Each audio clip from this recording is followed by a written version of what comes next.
Phil stumbling drunkenly out of his bed, repairing in his head all the things he's wanting to be said. 90 minutes of Phil to Phil. With so much time to kill, he promised chill, but all he does instead is beg and shill. The stream's online and straight away begins to whine, but all is fine as long as Shad's benign and doesn't step out of line.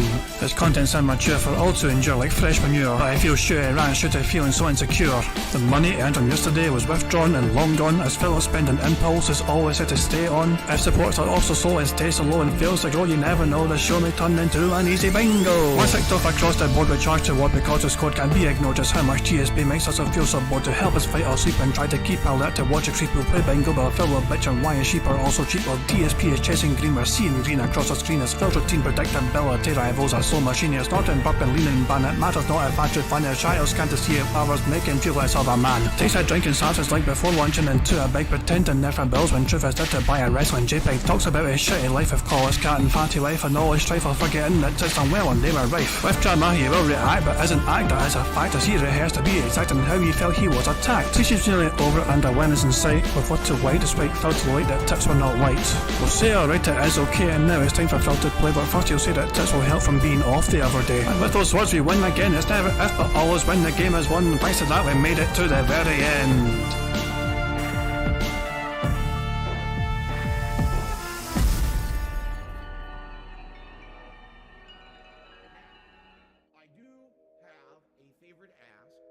Hey guys, King Jad here. Let me just get this bit of stream set up. Sorry, a little bit of a rush here, but here we go. Guys, welcome. I'm King Jad. Welcome to DSP Bingo. Today is Thursday, 23rd of February 2023. I do hope we're all doing very well indeed. And would you look at the top of that fucking screen? Did you see that fucking members bar in Phil's fucking stream?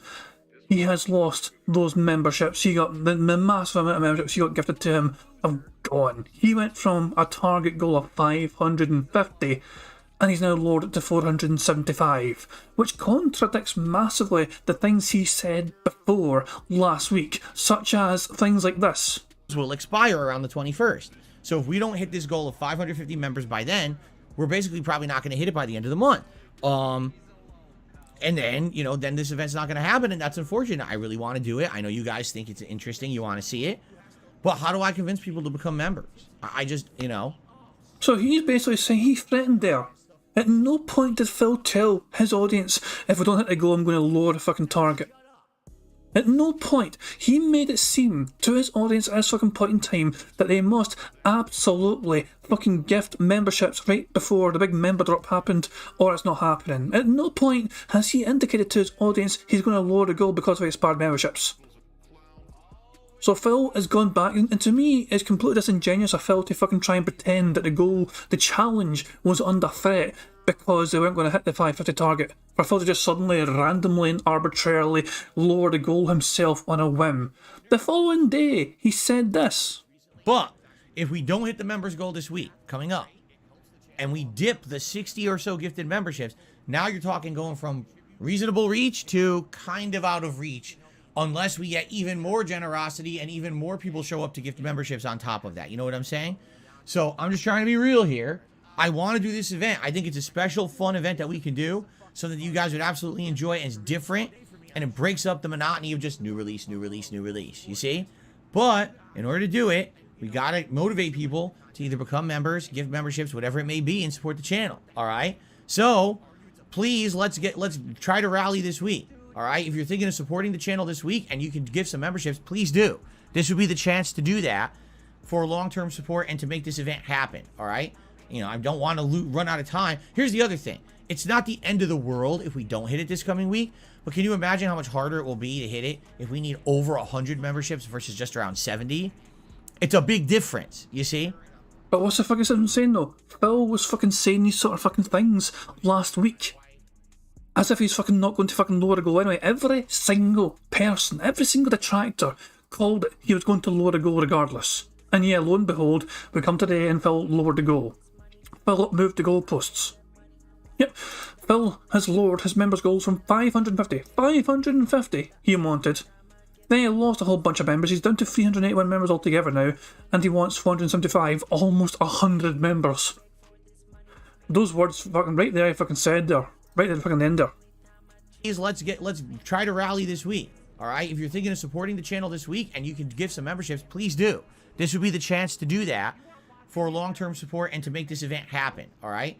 You know, I don't want to run out of time. Here's the other thing. It's not the end of the world if we don't hit it this coming week, but can you imagine how much harder it will be to hit it if we need over 100 memberships versus just around 70? Over 100 memberships versus just around 70. He is, as of right fucking now, almost 100 members away from it. This is what, 94? Is my math right there? Did I just fail math, or did I get the math right there? Yeah, I think he's 94 members away from 475 right now, as things stand. And yet he's actually losing 15 more members today at some point. 15 more, apparently throughout today, is going to get lost. Profit, your math is broken. Fucking 69. 69 is the answer for everything. Fucking, anyway, so yeah, Phil is going to begin very soon, I think. He's actually going to start sooner than usual. He was on his chat 10 whole minutes before you drew go live. Phil was up bright and early today for whatever fucking reason. It was quite bizarre. It was strange to me. So, right, let's just quickly get the game set up before Phil, begins too soon for us to be fucking prepared. Because he's just fucking in his chat chilling.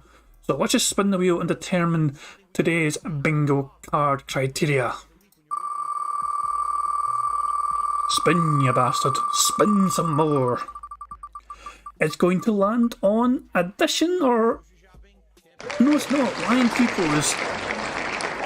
Y/T-pose. That is the criteria for today's bingo card. Goodness, fantastic. I can just type in pose, now we're good, fantastic stuff indeed. Guys, I need a number. The first number in chat I see, which contains the number 2, will be the card I picked for today's bingo shenanigans. So, the first number in chat I see, 22 from Dakota, and Dashi also said 22 as well, because great minds think alike, I guess. 22, we're going to a 22nd card, which contains the word pose in it. Well, Y/T-pose. So the 22nd card will do the 23rd result, and it's a card on the left hand side here. So what's today's card all about? Let's see. We have Phil doing the Y or T pose, him getting at least $15+ in tips, him being toxic, him saying Twitter and variety. Then Phil saying interactive. Oh, him making that annoying T sound. Like Twitter or excited. Him showing YouTuber jealousy, and him saying literally. The third row is Phil saying update, unique. Him snorting, him clearing his throat, and him repeating the same point constantly. The fourth row is Phil saying, people saying, you know what I mean, no exaggeration, react, and him discussing his family in some capacity. And because it's Phil's day off story today probably, then yes, he's absolutely going to fucking mention what he and Kat did. The final row is Phil pointing at the camera, him saying addition, example, him drinking, and him mocking his chat. I would like to remind everyone once more, as things stand, right before we even begin gameplay. Right before the bingo begins, right before Phil is finished fucking masturbating before his, beginning stream, as is his fucking tradition. He, with his fucking decision to lower the members goal, has given us free spaces. We have free spaces right off the bat. So yeah, I said that if Phil is going to lower members goal, it would be completely hypocritical if he did lower the goal, and lo and behold, Phil does not disappoint. He always delivers on his hypocrisy. So yeah, we have got free spaces. I was going to do 2 free spaces, but Dashi fucking beat me into fucking doing 3. Motherfucker wanted 7 as well, fuck's sake, man. Dashi's like, yeah, it's like one, was it 5, one free space per 5 fucking members lower, fuck off. Fucking 7 free fucking spaces, get the fuck out of here. I'm not fucking gonna make it too easy for you guys, no. But we're already starting off the show, the bingo, with 3 free spaces gained. So, I don't think he's maybe live right now. No. He's just busy fucking setting shit, clown mode. It's a shame we don't have clown mode. It's a shame we don't have clown mode in the fucking card. Yeah, I feel like Phil's going to begin any fucking second now. We have a card picked, so let me just fucking get the game all set up properly and all that jazz. Hold on. Let me get I'll just make sure. Where the fuck is it? Hold on. Two seconds. Just so I find the card. Yeah, let me also go through the other things. Guys, if you're new to Bingo, if you guys are brand spanking new to DSP Bingo, let me tell you that we have other ways to gain free spaces. If Phil snorts 25 times during the podcast, that is free space. Even before recording for gameplay, in between as well, in between him fucking doing the podcast and him, These little fucking unrecorded bits, you know what I mean? It all counts. As long as it happens before we start recording for gameplay, it all counts. So 25 snorts before recording for gameplay, free space. 10 burps before recording for gameplay, that is also a free space. If it doubles up on these things somehow, some way, that is also a free space. So another one on top of that. If Phil gets 100 likes before recording for gameplay, that is also a free space. And if we get 100 likes on this very stream, that is also a free space. There is potential to get a whole bunch of fucking free spaces. So many free spaces, it's hard to fucking keep up with them all.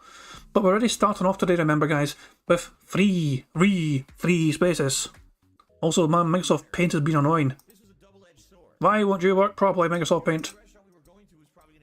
Fuck. That. Hold on. Fucking stupid fucking...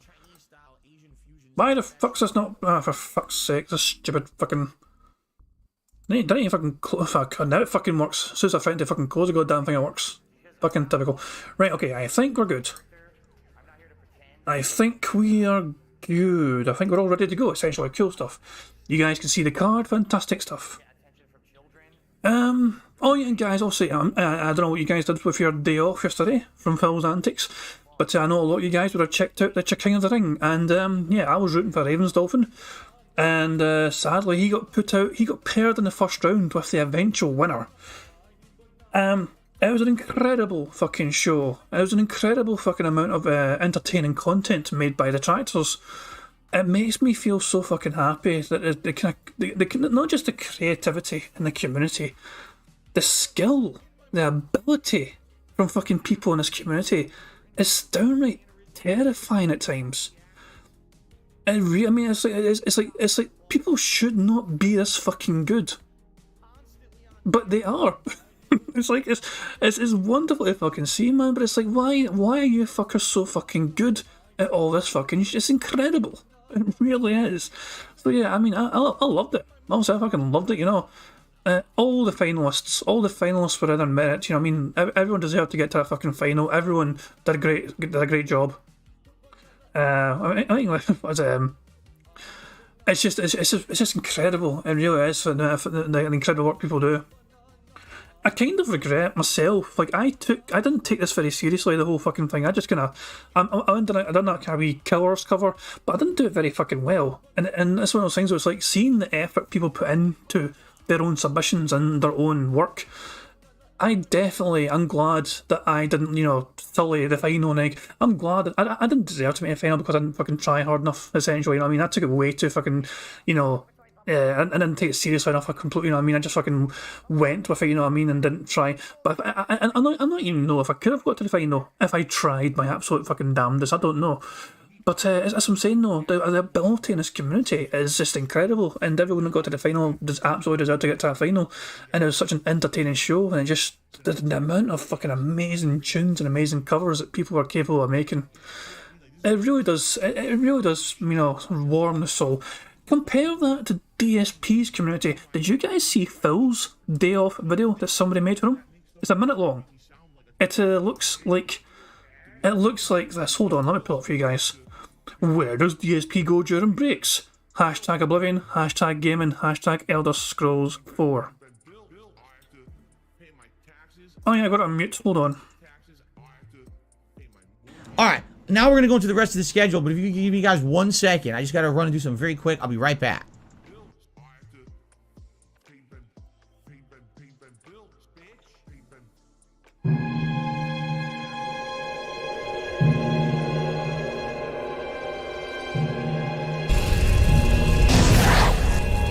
What the?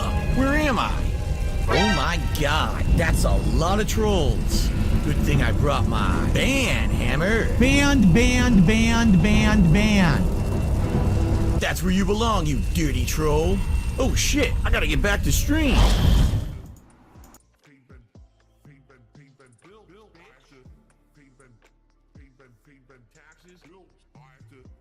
Okay, I'm back.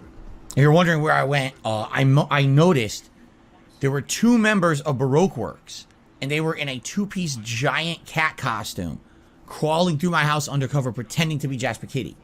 And I wasn't going to let them spy on us, so I had to go out there and kick their asses and throw them out. So it took a minute, but, you know, took care of it. All right, a little bit of One Piece humor. What a boring fucking bastard. And that's what I'm saying. Phil's not capable of doing that himself. Someone else made that for him. Someone else fucking did that on his fucking behalf, and it's fucking just garbage. It's almost as bad as some of my fucking songs. Is that fucking bad? Clyde Dale says it's the funniest thing DSP has ever had on this channel. That's what I'm saying though, it's like, it got 3,500 views in the space of a fucking day. But there's a good few reasons. That one reason is it's only a fucking minute long, so people are actually fucking willing to give it a fucking chance and actually see what it is. They don't have to fucking give up a whole goddamn hour of a fucking time to consume a DSP video. This one's only a minute long. And it's like, oh, and then it's actually Phil's actually, what's it going to show Phil doing? And yeah, it's just one of those fucking things where it's like, is Phil going to actually fucking, you know, finally take on board that people want his content to be digestible? What Phil does in its raw format is not digestible in the fucking slightest, and that's why people don't fucking turn up to fucking watch most of that shit that he has in his fucking streams. On his fucking channel. Lil Shadow EX says, have to give some credit, some of the songs of DSP are lit. Sad that the Deadheads didn't get paid for doing it. As if they're going to get fucking paid. What's Phil saying in his fucking chat now? Unless it's being made by Mistwalker, I doubt that is the case. Phil's just fucking stalling for time. The stream's been live for quite a while. And he's letting it fucking build up, and there's 190 people waiting for Phil to begin his fucking show, but for some fucking reason Phil's determined not to begin the fucking show yet. Very strange what Phil needs. And we're live, isn't she? We're perfectly live. The red dot is red. That means we're as far along as possible. We cannot go any further. There is no catching up to Phil because we are perfectly fucking live. So, yeah.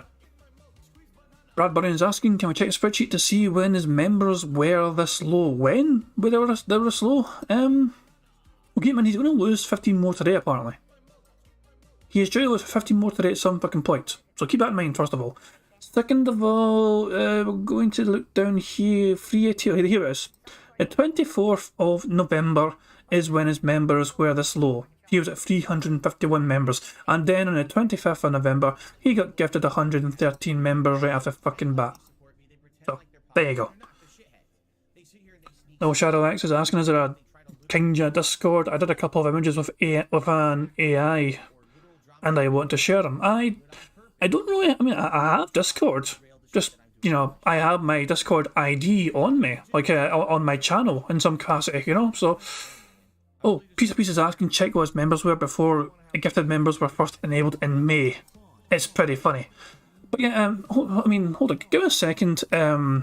Just, also I can't make sure that, how do I find my Discord handle to like give to people? What is it? It's in my YouTube profile anyway. My Discord details. In fact, I think this is you trying to. Yeah, there you are. There, you found me. There you go. Fantastic, you found me. Congratulations. Right. Okay. Let's check very quickly this. So before gifted memberships were a thing, back in May, Phil had gotten up to about so on Phil's own merit, he got 389. Before gifted memberships were ever a thing on DSP Gaming, Phil could not struggle to fucking stay over 400. At times he got over 400. 410. And then it's like, nah, we're fed up with this shit, and they fucking dropped some more. No, Phil's not live yet. So this was Phil's organic growth. Wow, it really fluctuates, doesn't it? It really fluctuates heavily. It's just actually quite interesting to see it fluctuate this much. So Phil okay, hold on. So like when it first began, it's like we got 79, 8400, so he got 100 pretty quickly. And it took him a wee while. It took him a while to get to 200. Until look at this, he probably thought he was going to fucking sail in to get fucking 200 fucking members, and then it fucking tanked. And he's like, oh shit, why aren't they fucking coming? Why the hell aren't they coming? And all of a sudden it fucking picked up again for some reason in July. I assume he fucking announced some sort of special goal or whatever push. And he was stuck at 200 for ages. Look at how long he was stuck at 200 for, and it dropped massively as he's so close to 300. And it's like, no, nosedive. Beautiful. Phil's not live yet, now, kind of cool. Okay, let's check this AI art that little Shadow EX has sent me. Hold on. Holy fuck. Shit in hell, that is That's a scary fucking thing. Hold on, let me open that in browser. What the absolute fuck is this sort of like Pixar? This looks like some sort of not our Pixar, but actual Pixar. You know, that looks like that fucking kind of handiwork. What in the sweet baby Jesus is that? Fuck me. AI is a terrifying thing that's gone too far. And what else is there? We have this abomination. This one up here is uncanny in places. Jesus. This one. Oh my god, there's one more. There is one more that he sent. It's just one image. Jesus fucking Christ. Artificial intelligence, you're a scary thing. AI artists, Jesus Christ, okay, get that scary shit off my fucking, oh shit, Phil's going live right now. Okay, so guys, you all know the drill when it comes to bingo. You guys all know the drill by now when it comes to the bingo.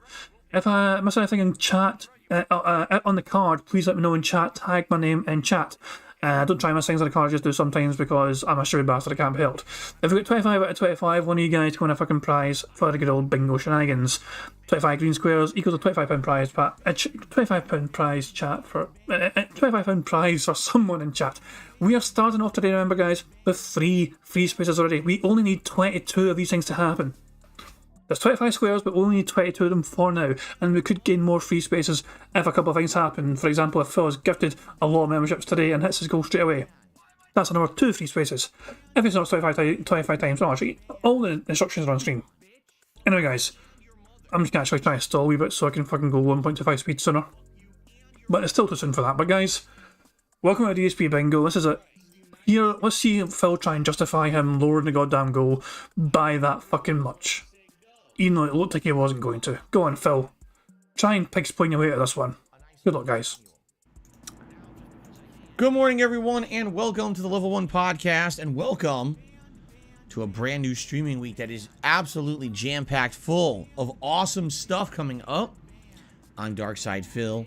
I hope you're ready to have some fun down here on Level 1 with me because, whoo, we got so much going on today. We've got a bunch of game news to talk about. In fact, 4 big stories that I'd like to cover for all of you today. Get you in the know. We've got ongoing new releases that just began on Tuesday. I'd like to obviously talk a little bit about each of those new releases and give you the skinny on what I think about them just in the initial couple of hours that I've played them. Yesterday was my day off. And whenever it is, you know, me coming back from my day off, I like to talk a little bit about what went down during that time frame. Of course, this coming weekend, we've got not 1, but 2 special days that we will be over on DSP Reacts doing React-style content. We got my normal weekly show, DSP versus the Internet, and then we got a special day-long documentary event that I'll be doing on Saturday. So we have got a lot of cool stuff happening here for the end of February. I hope you guys are pumped and excited. I hope that this will get you reinvigorated for the content here because let's be honest here. Yes, it has been stagnant since I've been playing essentially the same games. The only real new thing we've really been doing recently was Hogwarts Legacy, which was really good when it started, but an RPG like that, you know, that's going to be lengthy in our open world. Once you get around hour 20, you know, the excitement starts to wear off. And so, it is definitely exciting that we've got new stuff going on here, and I'd like to talk all about it. I'm feeling reinvigorated and happy, and, you know, I'm excited for the future, especially this particular week should be a good variety week of stuff. You can always tell when people are excited when I take a look and we're just starting the podcast and we've got like double the amount of people we normally would have on the stream. That's good. That's good. I'm glad that you guys are as excited as me. Okay? So, geez, where do you even start when I got so much to cover on today's show? Today is Thursday, the 23rd of February, 2023. Just so you guys know, later today there's a state of play. Now, they kind of came out of nowhere with this. It was announced around mid to late on Tuesday that Sony's doing a state of play broadcast this afternoon. I believe they said it's between 1 or 2 p.m. Pacific time, something like that. I just started new games. I'm just coming back from my day off. I'm not interrupting my schedule to cover this thing. Undoubtedly, whatever information comes out of it will be interesting, and I will talk about it likely over the course of this week's streams and or tomorrow's podcast. So don't think that I'm going to not pay attention to it or anything, but it's coming out of nowhere. And so I couldn't really even plan for it or say, gee, would I like to react to it? I mean, I don't have an opportunity. I already have things planned out for this week, and I can't take a whole stream away to do that. So I will eventually get caught up. In fact, I guess it's supposed to cover various topics, a lot of VR games in there. But there's, of course, massive rumors. Will they talk about Silent Hill? Will they talk about Final Fantasy 16? Will they talk about, who knows, right? It could be anything with the Sony State of Play. And there's a lot of speculation. It could be a big one. It could be a dud. You never know. Personally, I don't care about the VR stuff. So anything they're talking about VR there is pretty much completely the most uninteresting stuff for me. But obviously, I want to know about other game releases, all right? So again, I'm sure you guys will be telling me over the course of today. I'm sure I'll do some research. By tomorrow, I'll be able to talk about all these individual games that they're talking about at State of Play, okay? So there you go. All right, so let's see. Where do you even start? I guess what we'll do, let's start talking about what happened a couple days ago with the new releases. Let's cover those first. Then we'll do Phil's Day Off. Then we'll do game news. And then we'll do the schedule. Or should we do... Let's just start talking about the games from the other day, rather before we get ahead of ourselves here, okay? So, two new releases came out on Tuesday. Like a Dragon Ishin and Atomic Heart. With Like a Dragon Ishin, I kind of knew what it was. I said, this is going to be very similar to the Yakuza franchise, only it's going to be set in feudal Japan. Well, I was about half right.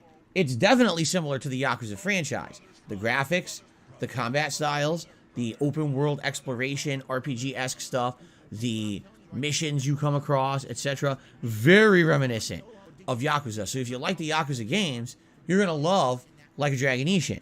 What I was wrong was the time period, because this actually takes place a lot further in than I thought. It's not like classic feudal Japan.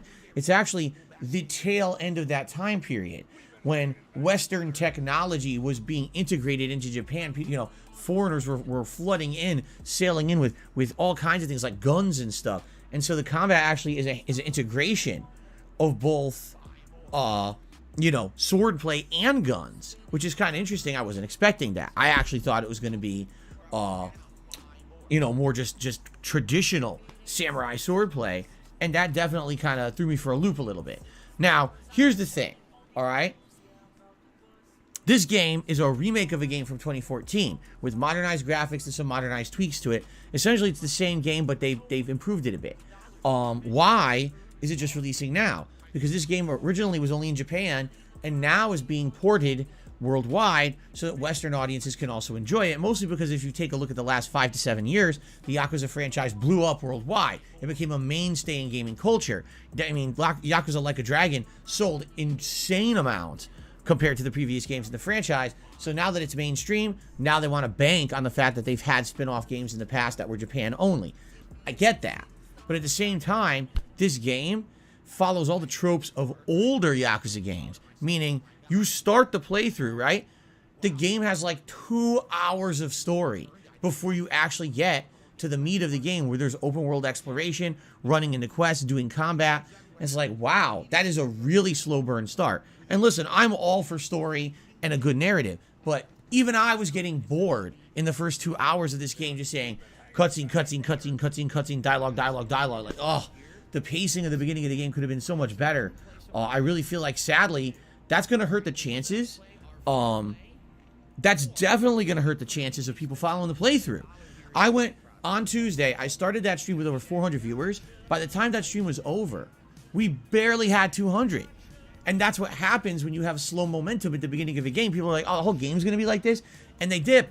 But that's actually not the case. The game in the final hour that I played on Tuesday got much better. Once you hit that formula stride of open world. Oh, look, here's a random encounter. You know, use your combat and level up and get new abilities, get new heat finishers that are really fun to watch.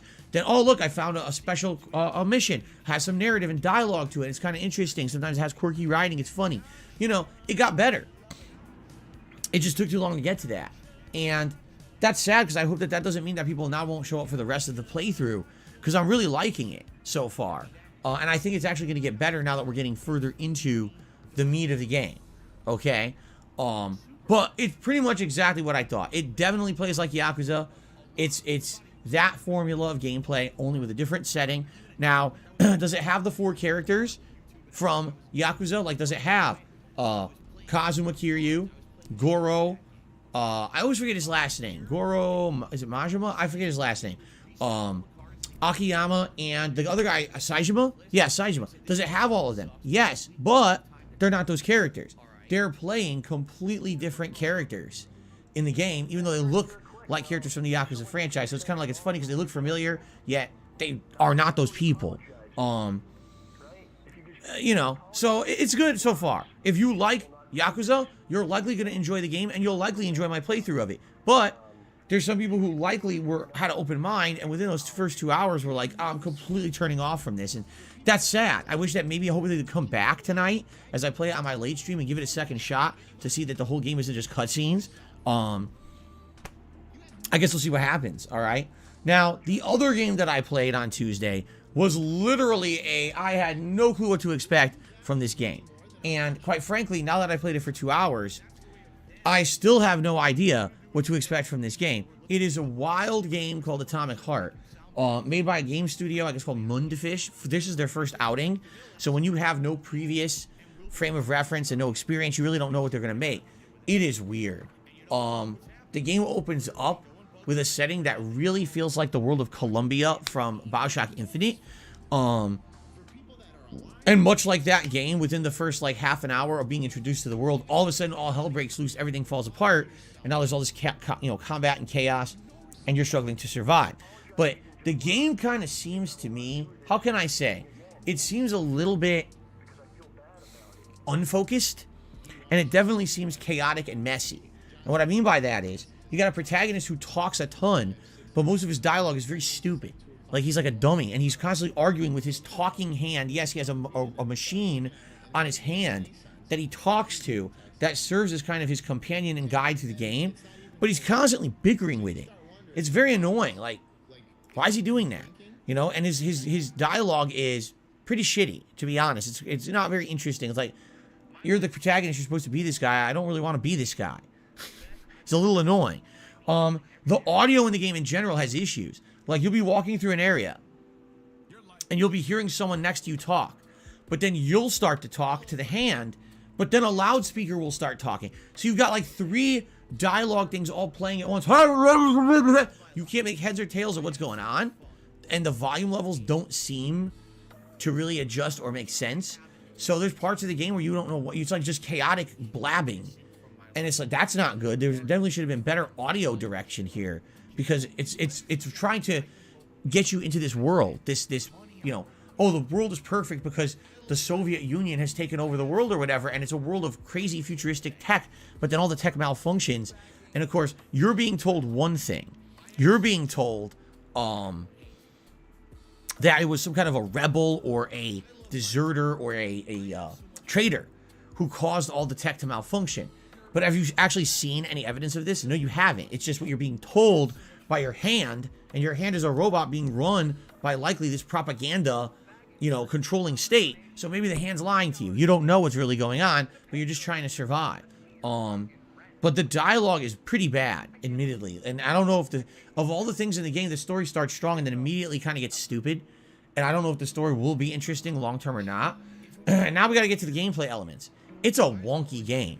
Like, the combat just feels so unpolished, and it feels like a PC game from ages ago. You know what I'm saying? Like, you know, enemies, these robots that all look like crash test dummies. They come at you, and you can dodge out of the way, or you could just try to overwhelm them with attacks. You're just swinging wildly. You can't really do much. Like, there is a heavy attack, but the heavy attack is kind of slow and lumbering. As you level up your weapons, you can get better attacks. Like, I have this attack now with the axe that I do a 360 spin, and I can hit multiple enemies with it. But it's just bizarre. It just doesn't feel polished. Like, if you play other first-person RPGs with combat in them, like Fallout, or Skyrim, or, you know, the Thief series, the Deus Ex series, the melee combat, or the combat in general, just feels more refined. This feels like a very basic engine that doesn't seem to really... It doesn't seem like it's polished at all. It just seems like maybe it's functional, but is it fun? And when every enemy is running across the entire room with a Superman punch and hit you in the face for 60% damage, it's really weird. It's like, what were they going for here? I don't even know. It doesn't feel like... I mean, maybe they were going for something completely unique, but it's kind of wonky. Like I said, it doesn't feel precise. Some of the enemies, they come out and immediately they have a physics glitch. They go, oh, they start like vibrating like crazy on the screen. Like, what the fuck is going on with the physics here? Let me put it this way. 2 hours in, it's a weird game. And it was funny because I look at the feedback I get on my channel during my day off, okay? And I'm reading all the comments from this playthrough so far. Here's what I'm seeing. Here's the comments I'm getting. All right. Like a Dragon Ishin is the kind of game you would like to buy and play yourself, but maybe the playthrough wouldn't be the best thing to watch. However, Atomic Heart is a game literally I would never buy or play, but it's such a weird game I'd like to watch Phil play it because I think it'll be entertaining to see how weird and clunky and buggy and unfinished and wild this game can get. You know what I'm saying? So it's kind of weird because if you were to ask me right now, what do I think is the better game? I definitely think Like a Dragon Ishin is the better game of the two. But I think people have a point that when you get a game like Atomic Heart that's such an oddity, it's such a weird game, an anomaly, right? That it likely will end up being the playthrough that more people want to watch me play because you never know what's going to happen. You don't know how zany it's going to get or what weird thing's going to happen next. And I guess that says something, right? So I guess we'll continue on. We'll see what happens. Now, what's hilarious is, you know, out of all the weird shit going on in this game, the one thing that morons focus on is this one moment that's absolutely obnoxious. So you walk into a room, and there is just a giant rectangular red metal box that looks like a... Hey, here we go. Here we fucking go. Here's a fucking cringe moment. I felt like to fucking mute the whole goddamn fucking thing because it was fucking far too distracting for his precious wee ears. Some people might not be aware of what we're talking about. Nah, I'll let Phil describe it. I was going to try and show you guys, but fuck it, I'll let Phil describe it. Refrigerator almost. All of a sudden, these robot tentacles come out of this thing.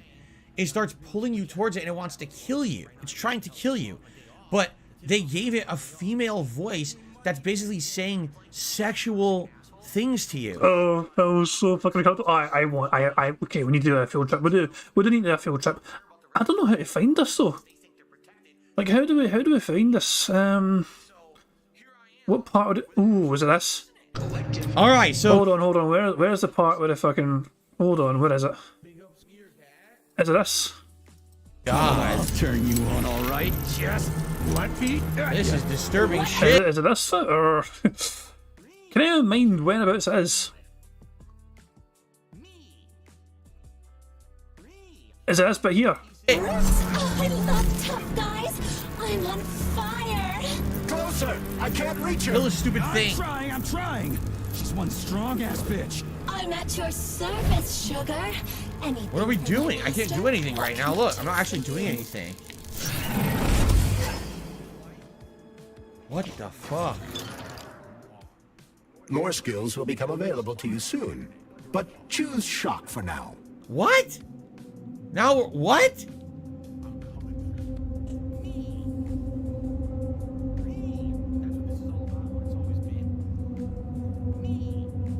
So we overcame the dirty talking fridge, and now we can our upgrade tree. What? I believe there's more.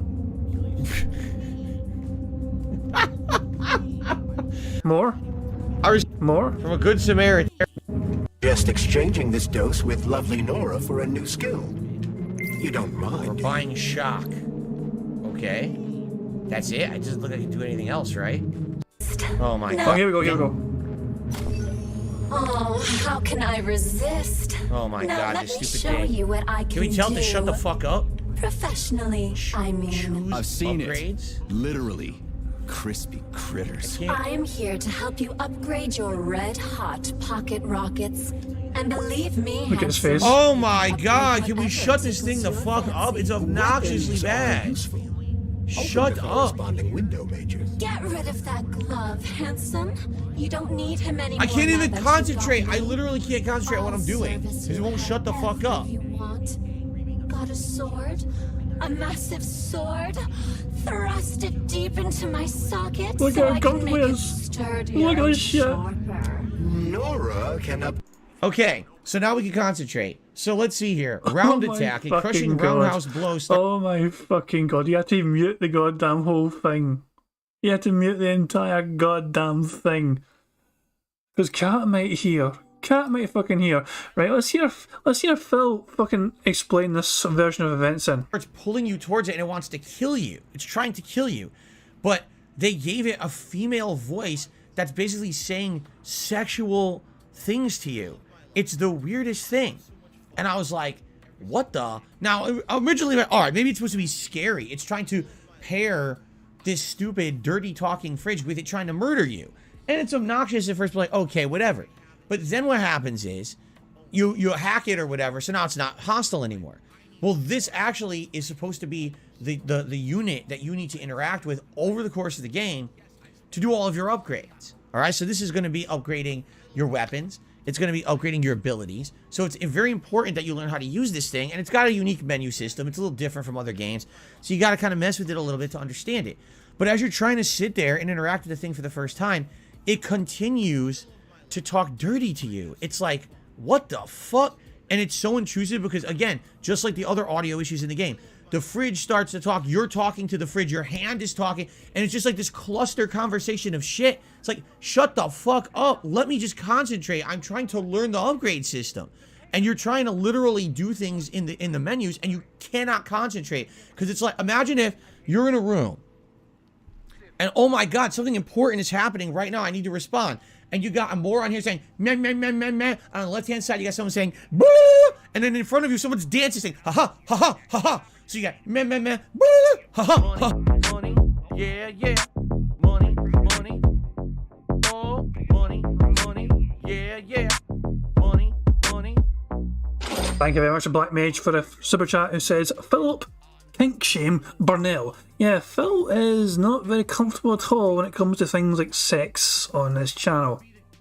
That wasn't even a fucking sex scene, it was just a fucking robot making innuendos. And Phil's like, mute this right now, I can't handle this. He's a married man, he cannot handle it whatsoever. Is there anything... Jesus. Yeah, Warlock says he can't really take any sexual humour at all ever since he got married. Yeah, ever since he got married, it's like that fucking shit got stomped out of him or something, I don't know. Like, if he fucking like reacts to any sort of fucking game, sexual humour, whatsoever, Cat's gonna take the house or some push. Right, 2 seconds guys, because I need to explore here. Is there a thumbnail for us here to fucking... Then in front of you, someone's dancing. So, Phil channeling his inner John Travolta, Saturday Night Fever. Saying, ha ha, ha ha, ha ha. So you got, meh, meh, meh. Boo! Ha. I love how he's got his phone in his hand. He's got his fucking phone in his hand while he's fucking doing this shit as well. It's beautiful. Why has he got his phone? There's no reason to have his fucking phone on his hand right now. And yet here it is. Oh my fucking god. Is there any... Hold on. Money, money. Oh. Yeah, yeah. Money, money. Oh, money, money. Yeah, yeah. Money, money. Thank you very much to Ozphil for subscribing to the channel, much appreciated. Warlock Leader says, I bet that since he got married he has to be serious and can't look at women in video games. It's probably not even like video games, it's probably in all sorts of fucking like media, like movies and TV shows. Like it comes on and Phil has like fucking mute the fucking thing and not look at some push man. It's like, Phil, she can't be like, Phil, look away, I'll let you know when it's safe to look again. Fucking hell, man. Right, I'm gonna 2 seconds. Let me crop this wee image out. Hold on, let me work on this here. Hold on. Let me work my magic, see if I can get something good here. I might be able to get something out of this. So, hold on. Bear with me 2 seconds, guys. 2 wee seconds. Let me go to the website and see if I can remove the background alright. And turn this into something robust. Oh, wow, can you even fucking do it? Anything, wow. I had a wee error message there saying it could not identify the foreground. I will share this though. I will share this in the that being said. So, that being said, DSP general discussion thread. I will post this image right now for people to fucking play with if they want to. So, there we go. Anyone on That Being Said's Discord channel, it's in a DSP general discussion, I just fucking put it in there for people to have it. Just they can do whatever they want with that. You know, I can't do anything of it right now, but it's on the That Being Said Discord channel. Jesus Christ, man. What's the verse? Clyde Dale says, I still think he imposes this on himself. No way does the same woman who refuses to be on his streams care this much. Yeah, that's right, Phil. Remember, she wants nothing to do with his fucking streams. Prophet says, I'm at work looking at boobies right now. Your own boobies don't count, Prophet. Just saying. And James Holder says, Refrigipus. Refrig Gussie. It's, yeah, I don't understand why Phil's so bloody awkward at this fucking scene, but he just fucking had to stop immediately and put the brakes on it and just desperately fucking mute. Like, it was so weird. But that's Phil Burnell for you. And he equates it to basically trying to concentrate while Phil does. We'll just rewind it so Phil can do the clown mode all in one go. What the fuck up? Let me just concentrate. I'm trying to learn the upgrade system. And you're trying to literally do things in the menus, and you cannot concentrate. Because it's like, imagine if you're in a room, and oh my god, something important is happening right now, I need to respond. And you got a moron here saying, meh, meh, meh, meh, meh. On the left-hand side, you got someone saying, boo! And then in front of you, someone's dancing, saying, ha ha, ha ha, ha ha. So you got, meh, meh, meh, boo! Ha ha, ha ha. All around, you're like, what? No, I didn't concentrate. This is important. I need to concentrate on this right now. That's what it feels like. I mean, I could care less what the fridge is saying to me. Just shut the fuck up. Allow me to just sit here and concentrate on my game so I can learn a critical thing. This is the thing. You need to learn this system to upgrade for the rest of the game. If I fuck it up now and I don't know what I'm doing, I might dump upgrade points and crafting materials into something that's not worth it. I need to concentrate. It's like the morons who made this game, and yes, I hate to say it, whoever made this part of the game are morons. You don't fuck around when you're trying to learn a critical piece of the game, because then you could ruin the rest of the game for the player. It's moronic, it's idiotic, it's like they never played a game before. And it drove me nuts. So I muted all the audio. And what's hilarious is people are like, I see Phil. Yeah, yeah. Money, money. Oh, money, money. Yeah, yeah. Money, money. First of all, this rant is pure fucking gold. I cannot wait to fucking watch it clipped on Aquateal's channel later on, Pro. I assume Aquateal will fucking have a good clip it later on in all its robust full glory. Thank you very much to VLX Super Chat, who says, no pocket rocket to satisfy a nympho fridge. Sad. It's so bizarre. Phil's like fucking nup to that. Phil is about to fucking justify. He's about to fucking complain at all people fucking complaining that he muted the fucking stream. He's about to fucking complain right fucking here. Oh, I want to see what he fucking says about this shit. You don't fuck around when you're trying to learn a critical piece of the game, because then you could ruin the rest of the game for the player. It's moronic, it's idiotic, it's like they never played a game before. And it drove me nuts. So I muted all the audio. And what's hilarious is people are like, I see Phil's muting the audio because the game's talking sexual to him and he can't take it. No, Phil, that's actually true. Phil, anytime something remotely sexual happens in a video game, you get extremely uncomfortable. This is not us like making shit up. There are whole compilations out there of you getting extremely fucking uncomfortable and awkward whenever something sexual is happening on the goddamn fucking stream. So yeah, this is not just detractors making things up. Phil, go on, justify it.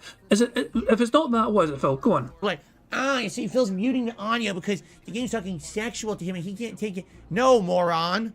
You could join the moronic nature of the people who made this part of the game, because you don't understand. I'm just trying to learn the game, especially when I'm doing it on a live stream. But Phil, that's what I'm saying though, because somebody was talking to you, so you had some character in the game talking to you with innuendos, and your brain couldn't fucking handle it. Your tiny little childlike pig-like brain could not fucking comprehend what to fucking do in the game, because all that was so fucking too overly stimulating for you. You had to mute the stream because the stimulation got too fucking much for you, pal. Because you're a fucking child, essentially. Most people playing this fucking game were just fucking laughed at that shit, and also be able to fucking learn what the fuck was going on. Be able to take in the instructions that the fucking game's telling them to do. And laugh off the fucking innuendos being fucking told to them. World Leader says that he changed her outfit to cover up her chest, for fuck's sake. Yeah, we forget every time Nami was on the screen in her bikini outfit during the One Piece streams.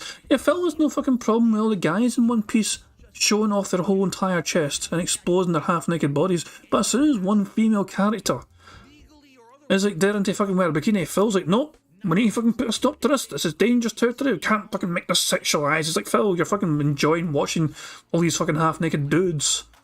You fucking scream the whole damn time. Double standards much? Fucking just... It's just, I mean, it's like, at this point, Phil, he's acting so fucking deep in a closet, I wonder if he's only ever can get out of there ever again. It's just bizarre. It's like, remember, like, I'll say, Phil can try and fucking claim that I'm not gay, I'm married. Elton John got married, remember, and he's one of the fucking gayest people to ever exist. No offense to Elton John, you know what I mean? He's a good musician, you know what I mean? But Elton John fucking got married and all before to women, and he turned out to be extremely fucking gay, so there you fucking go. This is going to be a playthrough that's public. This isn't me fucking around at home for myself, and if I fuck it up, it's no big deal. If I don't learn how this stuff works, how the hell am I supposed to play the rest of the game? So I actually muted the audio of the game and in my headphones just so I could sit there. It's like, we're going to sit here for like 5 minutes, we're going to learn the menus. And I did. So I upgraded my shotgun a bit. That's how I got the spin move on the axe and stuff like that. And after that, I was like, did they shut up now? So then I unmuted all the audio, like, yes, they're all quiet. Thank God, now we can play the game. And for the rest of the stream, it was fine. You know, it was just that one really obnoxious part. But again, it seems like whoever the audio director was for the game is a piss poor audio director. They really don't understand what makes a game fun or when to have those moments of humor or whatever you want to do. I mean, honestly, it's kind of disturbing. There's a robot creature trying to... Money, yeah, yeah. Money, money. Oh, money, money, yeah, yeah. Money, money. Thank you very much to Mastodon, the pizza slicer, for super chat, who says the only innuendo Phil can handle nowadays is when Kat asks for extra meat on her DoorDash burger. No wonder the fridge made him upset. Phil Burnell used to be so different. He used to be so fucking different, ladies and gentlemen. Let's see what happens if we type in... I've not tested this, by the way, but let's see what happens if we type in boobies. 244 results for boobies. One from January, just there. What did I say here? Playing a One Piece RPG. Oh, boobies, boobies. It's like, what are you, 4 years old? Like, Jesus Christ, that's a great fucking example. Let's go back in time. Once upon a time ago. Far, far, far long ago. No need to go that far back.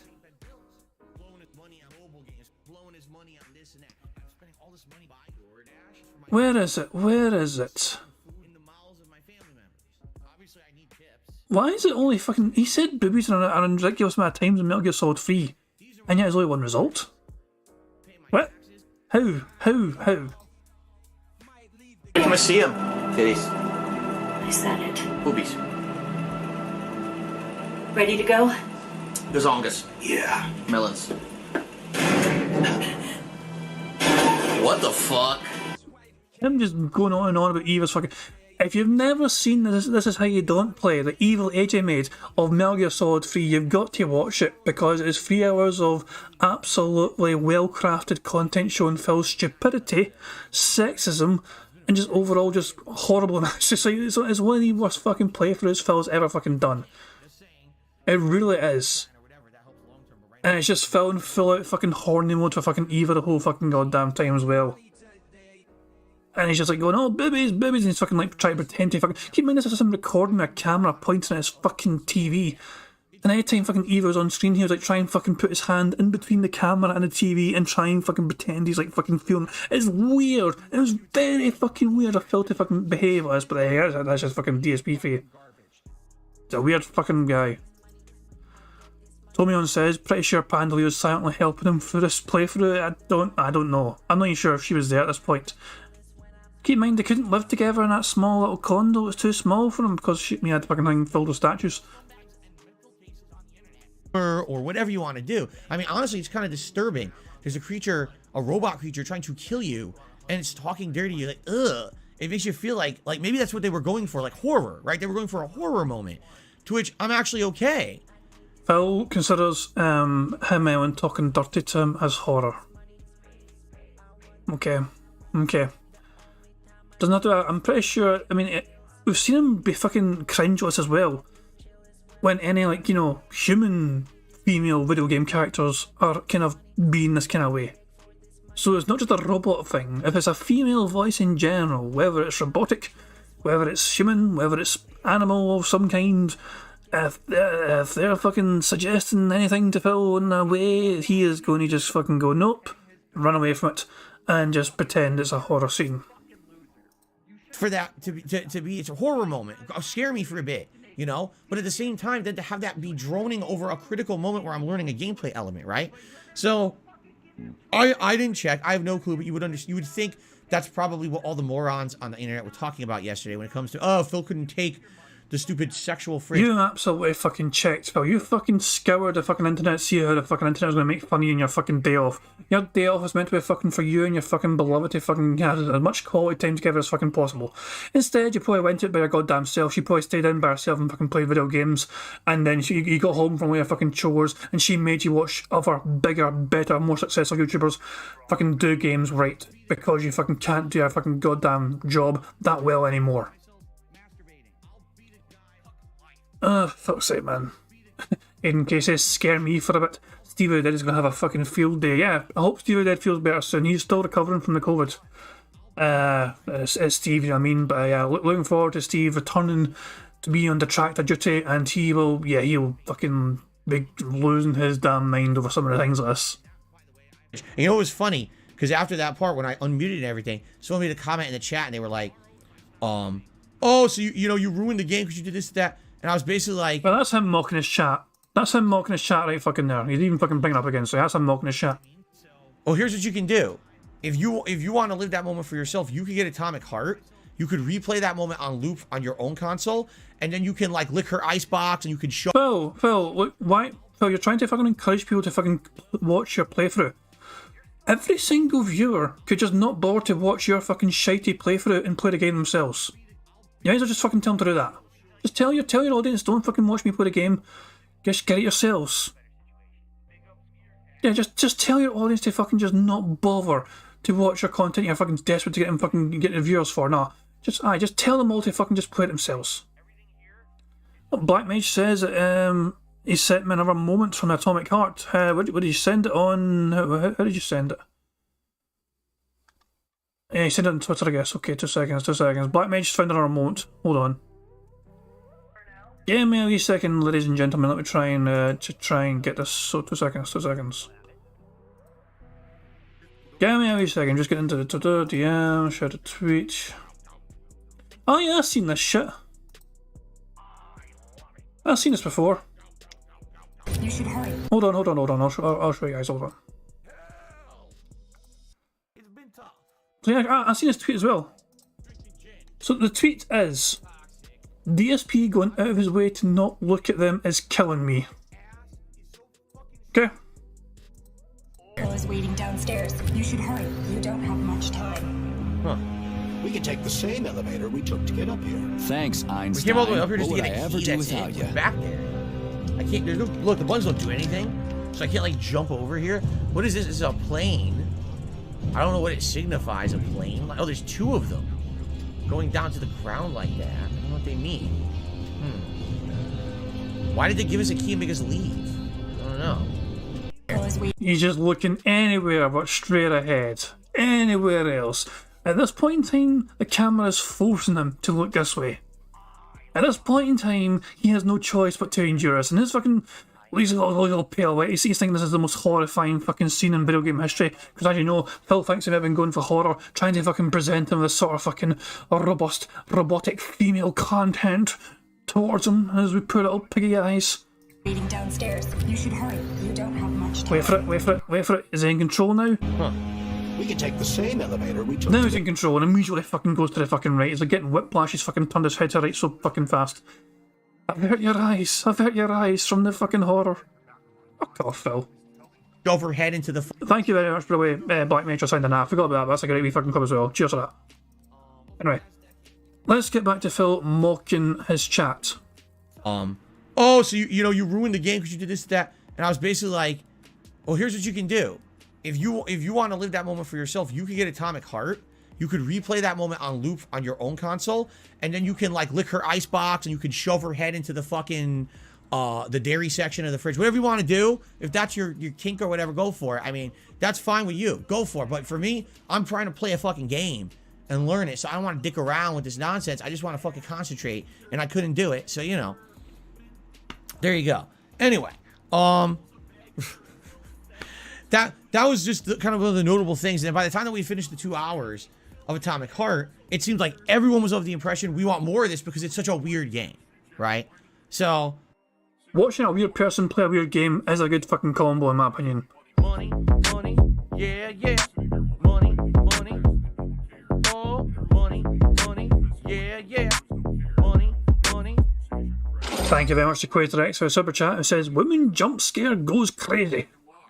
Yeah, it's just Phil. What's I'm saying? He just freak. I love Phil. Phil tried his absolute fucking best, taking a smooth the situation over. Also, a lot of people made fun of him for how he fucking behaved, for muting the fucking fridge and all that shit, and how he's fucking behaving around these like robotic female style robots. But yeah, he's not really done a good job of damage control. All he did there, instead of fucking pouring water over the fire, he seems to have poured some sort of gasoline, and it just looks far more awkward. Prophet is asking, do you think he cringes at the female JPEGs in WWE Champions? I actually think he might, to an extent. He might, to an extent. I don't know, it's weird. The thing is though, Phil plays this game so much already. Okay, in all honesty, I don't even think Phil looks too hard at what he's playing. I think he's on autopilot most of the time. He might fucking like come out of his fucking little reverie, his little fucking trance-like state playing that game if he actually gets a fucking unique sort of card or some piss, you know what I mean? But I think most of the time Phil's on autopilot playing that fucking game. So even the things that pop up on the screen, he's probably not even fucking acknowledging much anymore. And he's just fucking in just absolute autopilot mode. Keep in mind, how often is Phil been put 2 seconds? Let me go to the fucking Down from the Rafters page. There is a fucking website, of course, it tracks all this shit. Here we go, WWE Champions time. Player Down from the Rafters. Load, you bastard. Load. This is mildly annoying. It's taking a good while to load. Is there too many people playing the fucking game at the same fucking time or something? I guess we can come back to it. Hopefully it'll load soon. I'll look away and come back. Son of a bitch. I'm going to go 1.25 speed by the way, guys. I think it's safe to fucking speed up now. Load, you bastard. I wanted to fucking check how many fucking consecutive days Phil's been online. Oh, here we fucking go. Yeah, accept all fucking cookies. Here we go, guys. We have information right fucking here. Phil has been playing this game consecutively. That means every single fucking day in a row. Phil has been logged in 1,849 days in a goddamn row. Also, this website is a couple of days behind when it comes to tracking the metrics. So it's more like 1,851. He has been playing this game now for over 2,200 days. He has a consecutive login days. For full disclosure, Phil has not been married for 1,849 days. He was playing this fucking game every single fucking day, including the fucking day he got married to Kat. Just full disclosure. It is what it is. Look at all these fucking 6 stars he's got as well. Randy Savage, 6-star Hall of Fame. Bret Hart, and then fucking he's got, you know, the Stay Puft Marshmallow Man, 6-star. What the fuck? These are like maxed out as well. 28,745 for all 5 of these fucking cards. What the fuck, man? Jesus Christ, man. So yeah, I think Phil's an autopilot whenever he's playing this game. I don't even think he fucking acknowledges what he's fucking seen because he's so used to the fucking game. But at this point, that's probably the fucking face right there that he makes playing this fucking game. Nothing exciting, it's just okay, it's just standard, it's fucking routine. This is part of his fucking daily schedule. It's like fucking breathing, it's like going to the fucking bathroom for him. It's WWE Champions time, it's not a part of his fucking daily goddamn routine. Nothing to get excited about. It is what it is. Okay, good, I'll play more of it, if that's what you guys want. Now here's the thing, that was the initial 2 hours, and today we're going to play it as the major stream 3 more hours. We're going to today judge if this ends up being something that we actually do a full playthrough of. After today's stream, we got to make that determination. Now, I don't know. I would say the atmosphere is good, right? And some of the horror elements are quite good. But right now, the dialogue and the audio is just kind of intrusive and messed up. And the gameplay itself is kind of wonky and does not feel polished to me. Maybe that will change.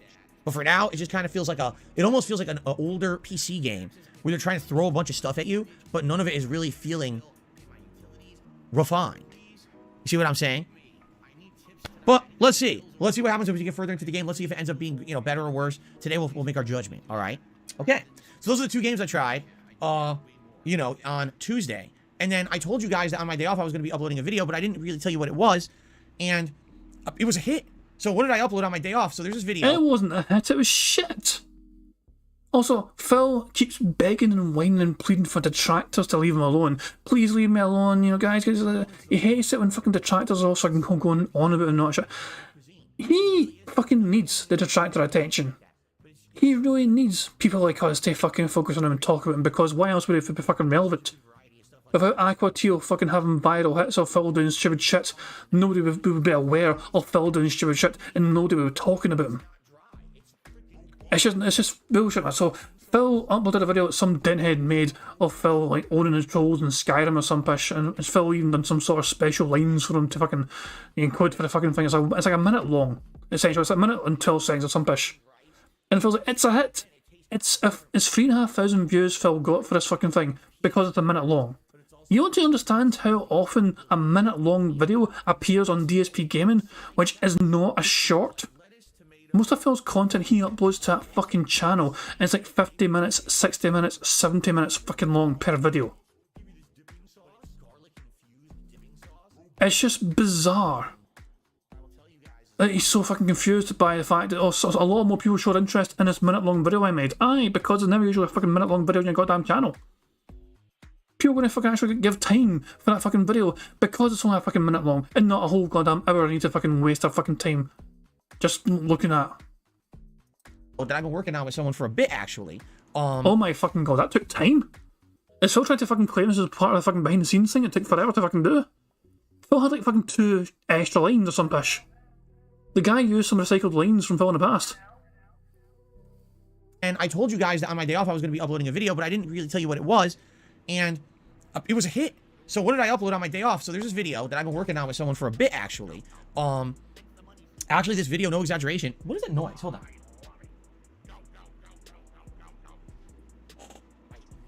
Hearing a humming noise. Do you guys hear it? Just like a very faint humming. Maybe it's the bugs inside of my capture device. Remember, this capture device was donated, and the trolls have said that there's actually audio speakers in it capturing all my audio from my office and broadcasting it out to the trolls. That must be what it is. Now, it sounds like a very, very low-pitched noise.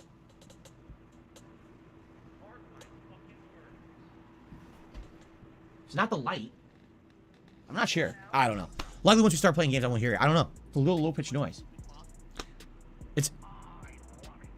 I don't hear it when I turn my head here. I hear it more when I turn my head here. Whatever. Anyway, you two have voices in your head, Swagonito. I'm very sorry about that. Those of us who live with voices in our head, it's not a very good thing, is it? Anyway, so I uploaded a video yesterday during my day off, and it was an experiment. This is a video that actually I had in the works for over a month, okay? And just some... You spent over a whole month fucking working on that piece of shit. Are you fucking serious? That was good. Oh my god, a whole month. 1 whole month. Look, guys, if you've not seen it yet, this is what Phil spent a whole month doing. 1 whole month for this. Alright, now we're going to go into the rest of the schedule, but if you give me guys 1 second, I just got to run and do something very quick. I'll be right back. This takes a whole month, apparently. So that's recycled content, I think, as well.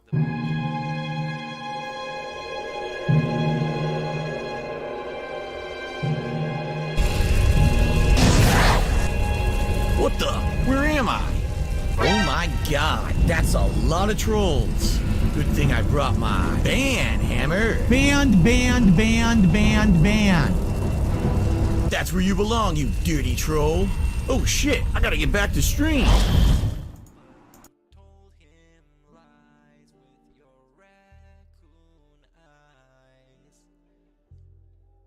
Okay, I'm back. If you're wondering where I went, I noticed there were 2 members of Baroque Works, and they were in a 2-piece giant cat costume, crawling through my house undercover, pretending to be Jasper Kitty. And I wasn't going to let them spy on us, so I had to go out there and kick their asses and throw them out. Yeah, that's the video. That's the video that took a Phil home once he fucking held work on. Just there you go, now you know. Transparency here, this video had technical issues where for some odd reason it kept glitching and stuttering and having these weird ongoing issues where every time that I was trying to get it so I could upload it, it would corrupt or have a problem. I don't know what the hell the problem was with this video, but after like a month of work, it finally got it to work. And so it is live here on the channel. If you didn't see it, it is what does DSP do on breaks, correct? Or is that how it's titled? What's the actual title? The actual title is what does DSP... Way to fucking research your own fucking garbage content, Phil. It's not as if you fucking uploaded it to your channel or anything. Oh, wait. You did. It's a hit. This video's a fucking hit. What did I call that piece of shit again? Oh, yeah. On breaks, correct? Or is that how it's titled? What's the actual title? The actual title is what does DSP do during breaks? No. Where does DSP go during breaks? Excuse me. Where does DSP go during breaks? And essentially, it's a very short video, about a minute, but it's an Oblivion kind of reference parody. Give it a look. See what you think. People seem to really like it. It's got more views, no exaggeration, more views in 24 hours than any of the playthrough videos that I did on Tuesday. So people liked it enough that they watched it and watched it again. And it's got, you know, thousands of views. At this point, I think almost 4,000, right? Hold on. Does he think that he has like fucking 1,000 people that watched it like fucking 2 times or something? No, it's very possible, Phil. You actually made a very fucking short, digestible video that had random people turn up to fucking watch it as well. He thinks it's like the same audience that are fucking rewatching a video to fucking give it more and more views. That might be true for a couple of those fucking dent heads, but not fucking thousands or hundreds of them. Fuck off. That's pretty crazy. Yeah, 3.5K it's got. That's a good amount of views for a little old video like that, just a minute, right? So obviously I'm happy you guys liked it. If you guys, you know, like that kind of thing. It was an experiment. You know, I actually had to record those voiceovers and things to do it and everything. So what I actually did, since it really stands out and it's not a part of any major playthrough or anything like that, what I actually did...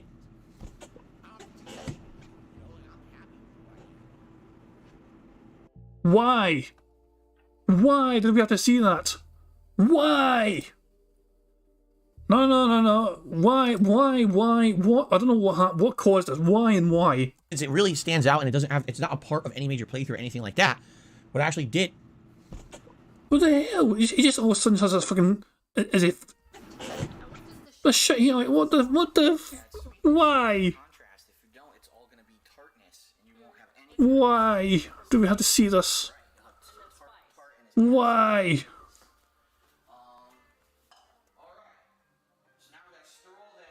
Jesus fucking Christ. Hold on. This is a potential thumbnail, hold on. Give me a second. Just give me a second, this is a potential thumbnail.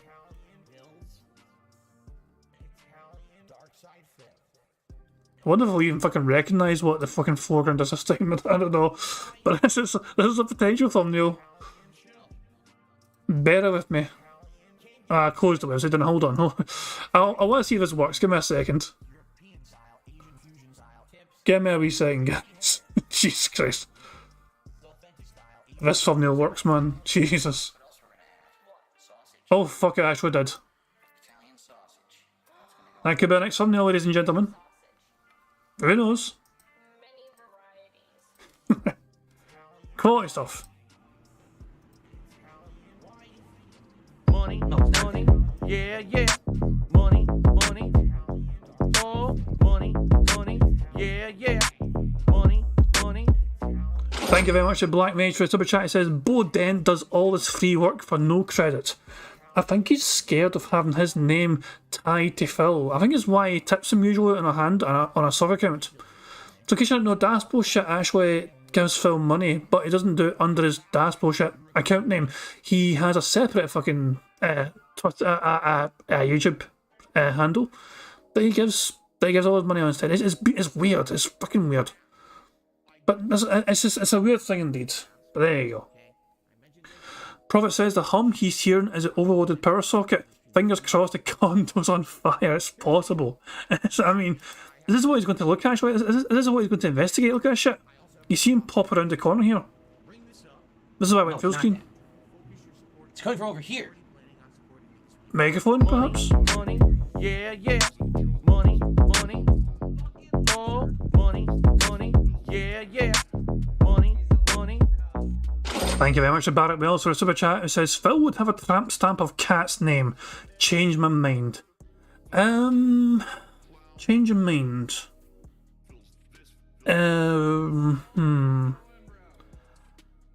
I don't think a tattoo needle would work on Phil's greasy ass skin. I don't think tattoos would work on Phil, he's too toxic. There you go. Mind changed. So yeah, Phil's trying to discover the source of the fucking noise. It's probably the microphone or something. It's something on my PC. Okay. Well, Oh, it's a PC. that's not surprising. It's something on my PC. It's probably like one of the fans or something. I'm just gonna ignore it now because I know what it is, and I'm not gonna hear Phil ignoring his fans as usual. once I start with games anyway. Okay. Yeah, it was a fun little project. I'm gonna leave it as the featured video on my channel for a bit, only because why not? It's not related to any particular playthrough. It can't really get outdated because it's kind of a one-off special video. So watch it and let me know what you think. In general, the feedback seems to be very positive, and you like little things like that. Maybe every once in a while I can do like a little mini skit related to a game I'm playing or something like that. Okay. Cool. All right. So that's the games aspect of what's been going on. Now let's talk about my day off yesterday in a little segment here on the Level 1 podcast that I like to call Phil's Day Off. Shut up, bitch! So, I've got good and bad things, okay? By the way, Baby Man Gaming, that's completely false, and I'm banning you now. Seriously. What's hilarious is people like to say dumb shit. That's completely false. So, We need to fucking find out what he said. Is Phil going to say what he said? get the fuck out of here. Enjoy your permanent ban, you fucking dunce. Wow, okay. We are behind by half. How the hell do we get 30 minutes behind already? Okay. Live Phil is 30 minutes behind us almost exactly. So bear with me here while I go to Raw DSP. Let me go to Raw DSP and look at the chat from 30 minutes ago and we'll find out what he said. Hold on. We're going to find out together, lads and ladies. It depends on how much time Shut the fuck up, Phil. Nobody cares, you fucking dick. Hold on. Baby Man Gaming was it or something? It said it. There it is there. It has 200. Oh my god. That's what it was. Yeah, yeah. Money, money. you now. Oh, money, money. Yeah, yeah. Money, money. Thank you very much to Prophet for a super chat. It says the hum or whine could be a cap about to burst on the motherboard, PSU or GPU. That would be awesome. Yeah, wouldn't it be fucking hilarious if Phil's computer just fucking imploded all of a fucking sudden? Phil once again identifies an issue with his computer, but because it's not actually obviously fucking broken, it's something unusual. It's something that caught attention, but because it all seems to be working normally, Phil's going to fucking just ignore it until it actually does fucking break properly. But anyway, we found why Baby Man Gaming got limbed. He described the fucking likes to dislikes ratio on that fucking video that Phil made. It has 259 likes and 446 dislikes. That's pretty good, I think. Seriously. What's hilarious is people like to say dumb shit. That's completely false. So, get the fuck out of here. Enjoy your permanent ban, you fucking dunce. But the video did have those metrics, Phil. In fact, you could easily prove that yourself by going to your fucking YouTube studio and showing all the dislikes, because it's also available to see for the creators at their end. Phil banned somebody because the person just read out how many dislikes the video had, and Phil was so fucking furious about this shit. That's incredible to me. It's not even misinformation. It's accurate information. It's well, fuck off. Yeah, so that's why that guy got leaned. There you go, you deserve it too. He's a blatant liar, so he can go fuck himself. What? What? Hold on, he's a blatant liar. Why would he lie about that shot? Why? Why would he fucking lie about that kind of thing? Let's see, do we have some more metrics? If we check it and it says that, are we lying? 261 likes and 450 dislikes. Yeah. The guy was not lying, Phil. You banned somebody because they were being honest and truthful with your content, and you didn't fucking like it because that information, that factual information, made you upset. Such a fucking thin-skinned little bitch he really is, man. So, on my day off yesterday, what did I do? Well, last week I had a full day out with my wife. This week we decided to stay home. But that's our first bingo because he said my wife. Because he talks about my wife. That's our first bingo of the fucking game. He's talked about his fucking family. Hooray for that. So yeah, we are still plenty of squares to go. But remember, we're starting this game. We started a game with three squares. So we're doing well. I still had errands and things that I had to run. Various different things that I had to do. In particular, here's how the day started.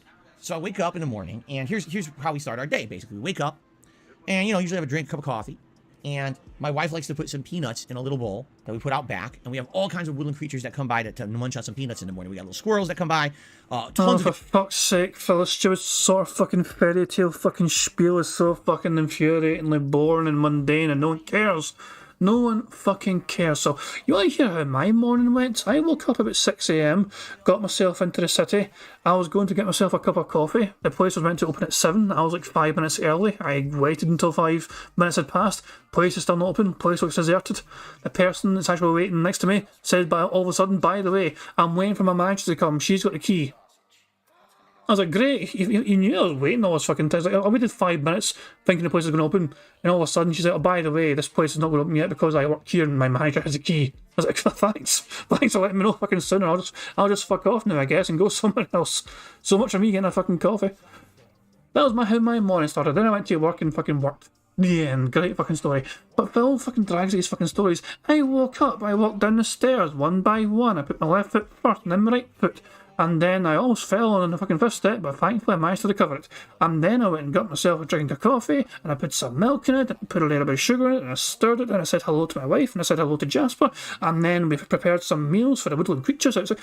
It's such a boring, long-ass, mundane story. It's something not even fucking toddlers would enjoy hearing on these fucking dumbass shows like Barney or Teletubbies or some pish, man. It's so fucking boring and drawn out. And it's not even that fucking entertaining and exciting. Different kinds of birds that we've seen, and incidentally, there's actually a stray cat that's been coming by the yard just for like a minute at a time, but it's very afraid. It doesn't like humans, so it has no collar or nothing. It's very afraid of humans. It doesn't like you probably because you're a fucking cunt. It saw what you fucking did to Jasper. Agent Dick Claude will never be the same again. So if it sees us, it runs. But it was neat to see all these. Every morning we put out a little bit of peanuts, and they come by for 15, 20 minutes, and you get to see some nice wildlife. And Jasper loves it because then if the wildlife comes by, he gets to be there at the back door. He's like going crazy. He gets to see and interact with the wildlife, and he loves it. What's funny is at first, the wildlife were very afraid of Jasper. But now they know he's an indoor cat. He doesn't go outside, so they're not afraid of him anymore. They come right up. They'll eat the peanuts or whatever. It's very cute. But yesterday, all right, I go downstairs, and I'm using the bathroom or whatever. And my wife goes downstairs, and she puts out our usual bowl of peanuts or whatever. And I go into the kitchen. What throws me off right before he even fucking continues, what strikes me as odd about the story is just fucking fact he threw in there. I'm using the bathroom or whatever. Whatever. I'm so confused why that's a fucking pertinent detail, and why I felt like I had to bring it up. He brought up the detail, and he doesn't even know if it's true or not. But yesterday, all right, I go downstairs, and I'm using the bathroom or whatever. Why even bring up a detail if you can't even fucking? It's not relevant to the story. And you don't even know if you're there, and yet you felt the need to fucking bring it up. Why? Why, Phil? Why? For fuck's sake, I don't know. Oh, I think Phil is muted. I'm not sure. Oh no, I think he's talking about it again. His chat right now are fucking showing like mute symbols, not shit. So I think his chat actually he must have brought up again for some random reason. Maybe he's doing Q&A or some pish, and somebody brought up in a chat as well, some pish. Money, money, yeah, yeah. Money, money, oh, money, money, yeah, yeah. Money, money. Thank you very much for Black Metro Super Chat. It says, meanwhile, his neighbours wonder why there's so many rats and vermin in the neighbourhood. That's actually a very good fucking point. It's actually dangerous about to fucking try and... Like, you can't fucking nurture animals like wildlife. Wildlife is wildlife for a fucking reason. If they get too used to this fucking human interaction, in a sense, you know what I mean? It's bad for their survival instincts. If they're going to get used to you fucking doing this all the fucking time, and they're going to think there's always going to be food here because these people are here, it fucking, you know, it kind of numbs part of their fucking survival instincts to be wildlife. They had to fucking provide for themselves usually, these fucking animals. So Phil constantly fucking like, trying to like partially domesticate these fuckers, you know what I mean? It's Phil arguably is not doing a good thing here. Doing it now and again I think is okay, but Phil constantly fucking doing it, I don't think that's the best thing for these animals, especially if they end up fucking off somewhere or stopped doing it altogether and these creatures have been fucking trained to fucking go here. Or once in a while, yeah, fine. Every fucking time, no. Master on a piece of slicer says there was a super chat talking about how he laughed like a maniac about South Park and the Stick of Truth boss fight under the parents doing the horizontal triangle. Ah! And yeah, that was perfect. Oh, Phil was trying to argue. I wasn't trying to learn an important game mechanic. I knew how to play the game by then. Plus, I love South Park. I don't know. He's got a fucking excuse for everything, basically. My wife goes downstairs and she puts out our usual bowl of peanuts or whatever. And I go into the kitchen, I start making my coffee, and I walk to the back. I say, uh-oh, what's that? I look down. Ladies and gentlemen, I'm not kidding you. Ready for this? Ants! Fucking ants. Well, no fucking wonder you got fucking ants. It's because you're such a messy fucking bastard and you fucking don't clean up after yourselves. You got food all over the fucking place that goes to fucking waste. Yes, unsurprisingly, Phil has ants. I fucking hope the ants tear down that fucking house brick by goddamn brick. I want that house to fucking collapse. You just see an overwhelming surge of ants. I want Ant-Man to turn up and just tear through that bitch. Ants. It's February. There's ants coming into the house. I was very upset. I was like, what the fuck? I mean, we got rid of these last year. We had them for weeks and weeks. It was like a month and a half. These fucking ants wouldn't stop coming in our house. And so the last thing I wanted was the ants to return and think that this house is a place where they could get food. Now, there's already kind of some good news. So last year, I bought these ant traps. Now, the way ant traps work is they have ant bait poison in them. And it's basically like a clear gel. And I think the clear gel apparently has like sugar or something in it that's attractive to the ants, but it's also got bug poison in it. So we had these in the house, and one of them, the one incidentally at the back door, had leaked onto the floor. Now we had tried to clean it, but it's very sticky, gooey shit, and I didn't get solvent or whatever. So we just kind of left it there, like a little bit on the floor, whatever. It's not a big deal. It's just sitting right there. What a big fucking surprise. What a big, massive fucking surprise that is. They couldn't be asked to fucking solve it properly. They couldn't clean up their own goddamn mess properly. And so the mess is... They're like, okay, you know what? That mess has outsmarted us. That mess is going to live here now with us forever in perpetuity. This mess that we can't fucking get rid of. Now, this mess lives here now. Let's give this mess a fucking name. Should we call it Jasper V2? Yeah, we'll call this mess Jasper V2 since we can't get rid of the fucking thing anymore. For fuck's sake, imagine, okay, we can't get rid of it, so it's fucking staying here forever. On the edge of the back door.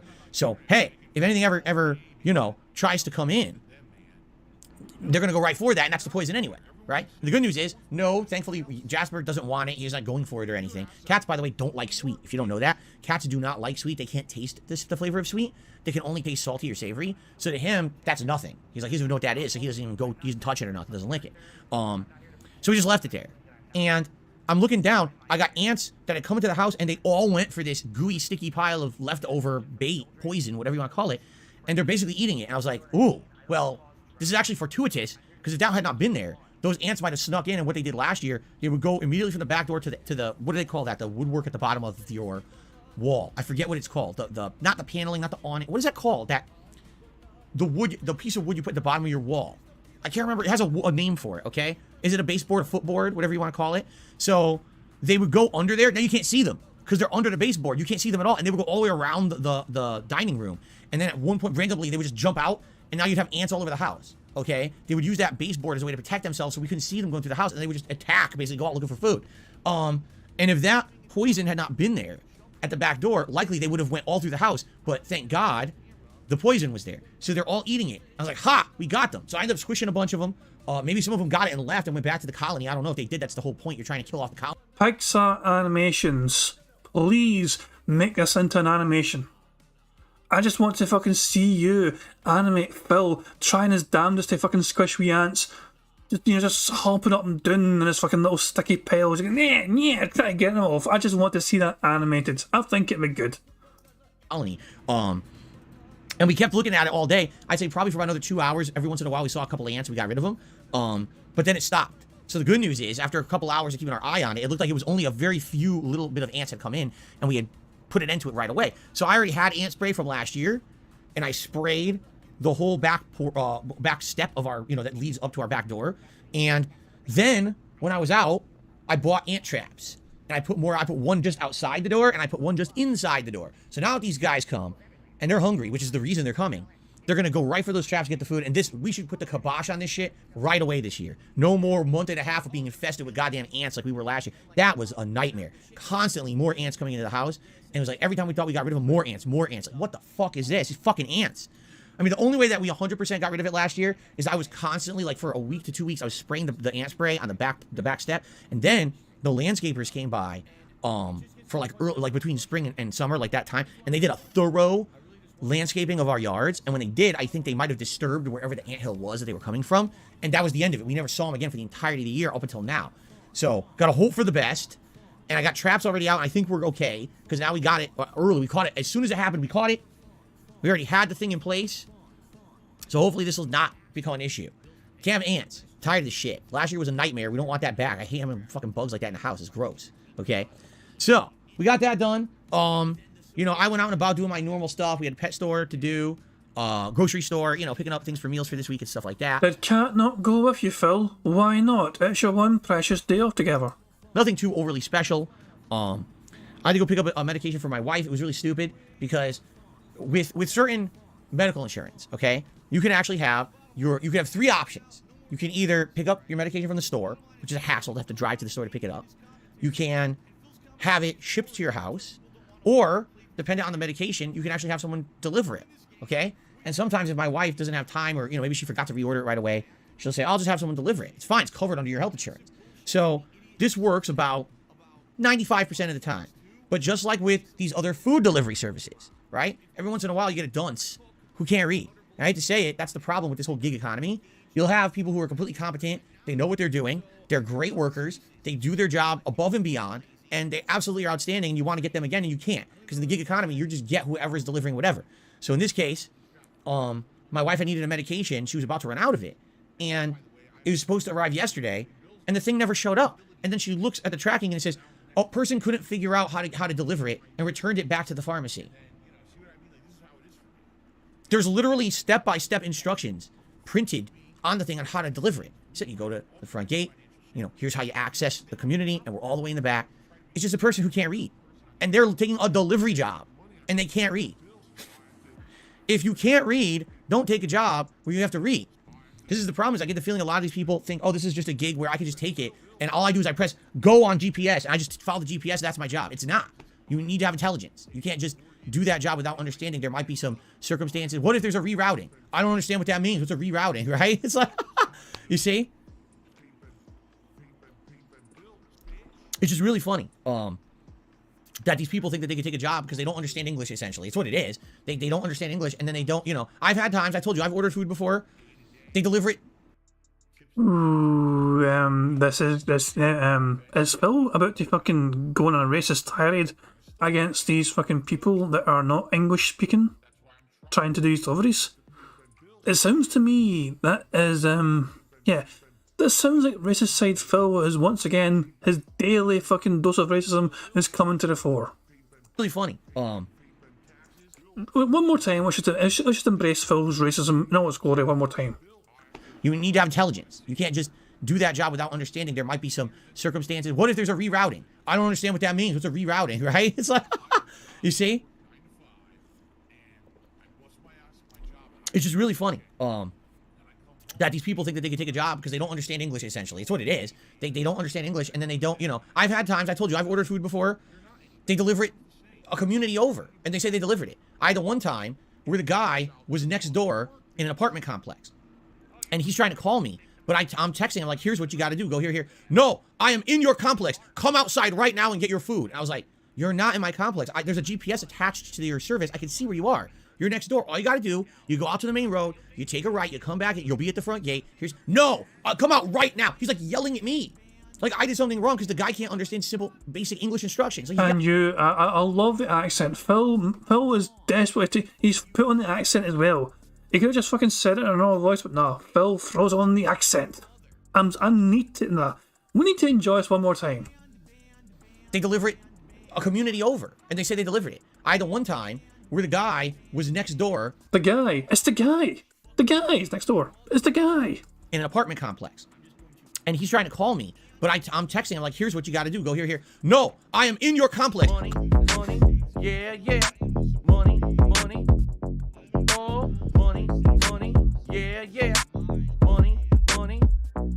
Thank you very much to Barrett Wells. So Super Chat says, guy's too lazy to pick up medication for his soulmate. Proceeds to blame people with accents. Pretty fucking much, yeah. If Kat really wanted his fucking medication, she could have maybe got it herself at some point or gone with Phil. Why couldn't she have gone with Phil on this precious day off they have together? She rarely goes with him on his days off. You realise that? She will very seldom choose to go with Phil on days off. For whatever reason there is, whatever reason possible, these precious days off they have to spend time together, half the day they don't spend together when they could easily spend together because she doesn't want to fucking hang out with him. Why the fuck would she? This is her day off as well. Why the fuck would she want to fucking hang out with this guy? Money, yeah, yeah. Money, oh, money, yeah, yeah. Money. Thank you to Black Mage for a super chat. It says, in Phil's world, DoorDash should be whites only. That's quite possible, yeah.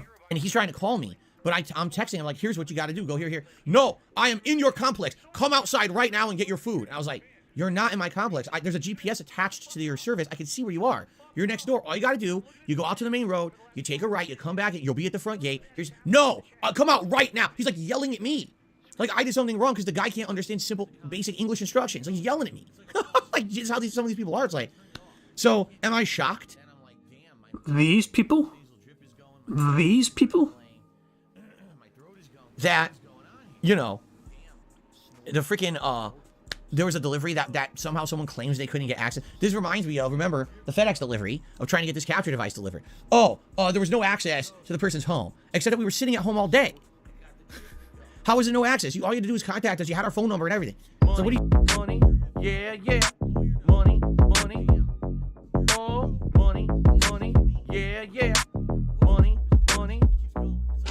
Thank you very much to Lunar Guardian for a super chat. It says the medication was ice cream. Oh my fucking god. I was like, for God's sake, what do you mean they couldn't deliver it? It was Haagen-Dazs. Yeah, yeah. Money, oh, money, yeah, yeah. Money.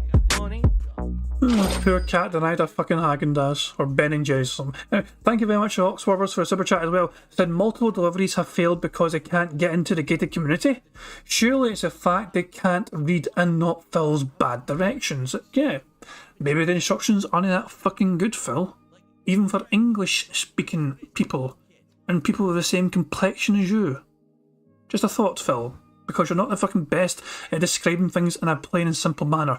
Just look at your goddamn day off story, for example. It drags out for so goddamn long. Warder Weeder says he also fails to realise that people are probably paid based on how many deliveries that they get done. It's a good fucking point. People can't waste time spending trying to find this random place for ages and ages and ages. The one thing they could have fucking done if they hadn't...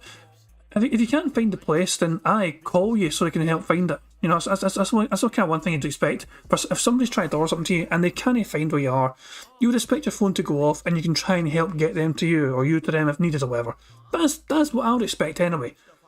But other than that, then yeah, it's Phil just fucking, you know, these people are so different from me and they don't speak English and fuck them off. Phil is in full racist mode today.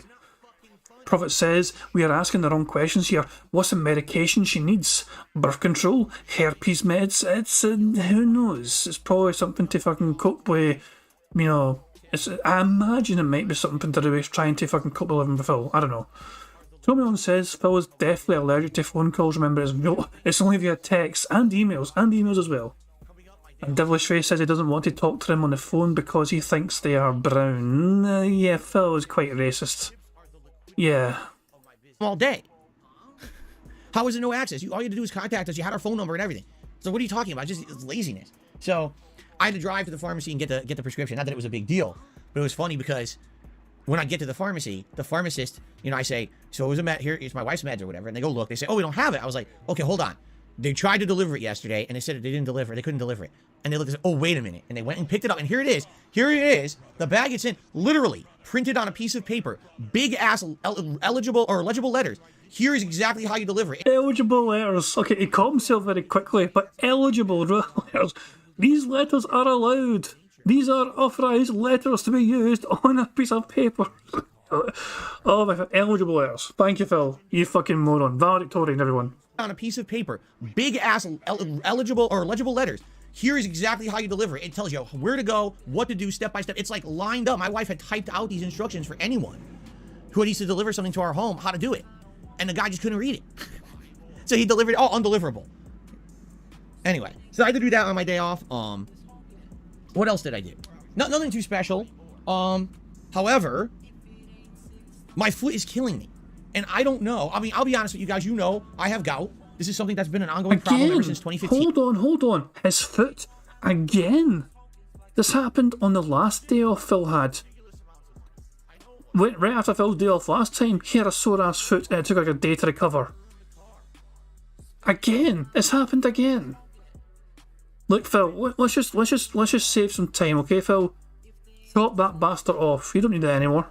Special. However, my foot is killing me. And I don't know. I mean, I'll be honest with you guys. You know, I have gout. This is something that's been an ongoing problem ever since 2015 when I was diagnosed with it by a doctor. And I don't know if my left foot has it right now or not, because this is not what it's been like previously. And I'm a little nervous that maybe I hurt my foot or something. So, for those who don't know what gout is, I have a acidic chemical imbalance in my blood. All right? If I eat too much of red meat or just meats in general that aren't low acid, if I eat too many fatty foods, like if I really pig out and I'm eating a lot of like greasy burgers or pizza or shit like that, if I go on a drinking binge, if I go on a bender and I just keep drinking nonstop, okay, all these things could be factors that make me have a bad flare-up in my acid levels in my body. Now, if this happens, typically what would happen is in the ball of my foot, not the ball of my foot, how would you explain? Okay, you know where your big toe connects to your foot, how it's kind of like a big swollen joint there? It is a big joint for everyone's foot, right? That joint where the big toe connects to the main part of your foot, typically, I get a buildup of acid, it's acidic crystals that will build up in that joint. And what ends up happening is the joint swells up huge and is excruciatingly painful. Now, my whole foot will discolor. It'll swell up and you'll be able to see it's inflamed, it's red, it's painful, okay? That's what usually happens when I get a gout flare-up. Now, I've had a serious gout flare-up in many years because I've made adjustments to my lifestyle that I don't have it anymore. I drink tart cherry juice literally every day. I got a big-ass glass of it that I drink, and it's been known to reduce acid levels in the body, or at least level acid levels in the body. I've dramatically cut back on my intake of red meat, pork, and that kind of stuff, okay? I don't drink nearly as much. If I drink, it's every once in a while. I used to be like a non-stop drinking alcoholic, and that's been long gone. I don't do that anymore. You know, and same thing with fatty foods. Do I eat them? Of course I do, but I don't eat them all the time. You know, whenever we're eating at home, essentially we're eating home-cooked meals that are decent for you. You know, definitely not the healthiest, but it's also not horrible for you. It's kind of, you know, at least sometimes healthy, sometimes not, you know. But anyway, it's annoying because this is an issue that will never completely go away for me. It's something that could periodically come back and then go away and then come back again. But anyway, a little over a week ago, my foot started to hurt, my left foot, but it didn't feel like a gout flare-up. It was like the top of my foot, and if you touch it, you can feel it's like the muscle on the top of my foot and down up through the core of my foot going into my ankle is what really hurts badly. And what's funny is right now I'm just sitting here with my foot elevated and it doesn't really hurt that much, maybe a little bit if I really try to stretch the foot. But when I step on it, oh, because that's when all the pressure goes on your foot and that's when it's going to get strained in that muscle. And it's like, it hurts bad. And it's been on and off. Like a week ago it was hurting and then within a few days it went away. So I was like, okay, maybe it's just, you know, I just pulled a muscle, I just had an issue. So all of a sudden Tuesday as I'm streaming, it starts to hurt again. And I'm like, what is going on? So yesterday, I had to go out and do all these errands and stuff. And by the time the day was over, my foot's throbbing. And I went to sleep. I woke up today. It's still throbbing. I actually took in a leave this morning to try to help it. And I think it is starting to help a little bit. But man, this sucks. Like, I don't know what it is. And I hope that I haven't seriously hurt my foot. I mean, I'm not a super physical guy or whatever. But that would really suck. You know, now I've got a whole week here where I'm streaming. So it's not going to be a giant deal. I mean, I hobble around the house. But I just hope it's not a big deal. You know, I'm literally staring at my foot There's no visible swelling. There's no discoloration. Like, it's nothing like a gout flare-up that I've ever experienced. Yet when I step on the foot, it hurts. Is it a torn tendon? Is it, I have no clue. I really don't know what this could be. So, hope for the best, right? Hope for the best and hope that it's not an ongoing thing. Anyway, so after I'd gotten home from all of my errands and all of that, we ordered out. We actually ordered Indian food. I got butter chicken. My wife got chicken tikka masala with some naan bread. Absolutely delicious, but pretty spicy. And then we watched 2 hours of someone playing Dead Space Remake, and they're almost done. Basically, one more 2-hour segment, and they're going to finish the game. So we're right at the tail end, and I'm actually excited to see how she reacts to the end of the game, because Kat has never seen the end of Dead Space 1. The big twist ending that's exciting. So I'm actually very interested to see how she's going to react to it for the very first time, because she's never seen it. And then we actually watched another hour or two of someone playing Hogwarts Legacy. So that was our day yesterday. Nothing too... Oh, one notable thing. My wife... Well, okay, it's notable. It's kind of sad, all right? Let's see. Hold on. Do we have this here? Not on this one. Hold on. I think this is it. My wife... Grab this. Listen to this, all right? Put away all the winter and Christmas decorations.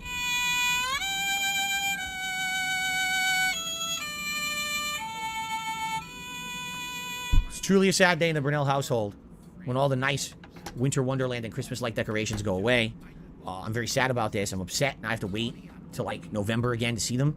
Money, yeah, money, oh, money, yeah, money. Thank you very much to Prophet for super chat. It says, lol, gout talks straight into ordering high uric acid food. GG. Yeah, Indian food is not the most healthiest of cuisines. It's tasty as hell, don't get me wrong. Indian chicken tikka masala, very nice. Not, yeah, of course it is, but yeah. Phil wouldn't have been doing that sore foot any fucking favours. And yeah, a lot of you guys are screaming diabetes. He's got diabetes. It could very well be diabetes. And I wonder if Phil was even going to fucking get it checked out for that. Who knows? But yeah. And Phil, it's almost March. Why did it take until almost March for the winter Christmas decorations to get put away? It's almost March, Phil.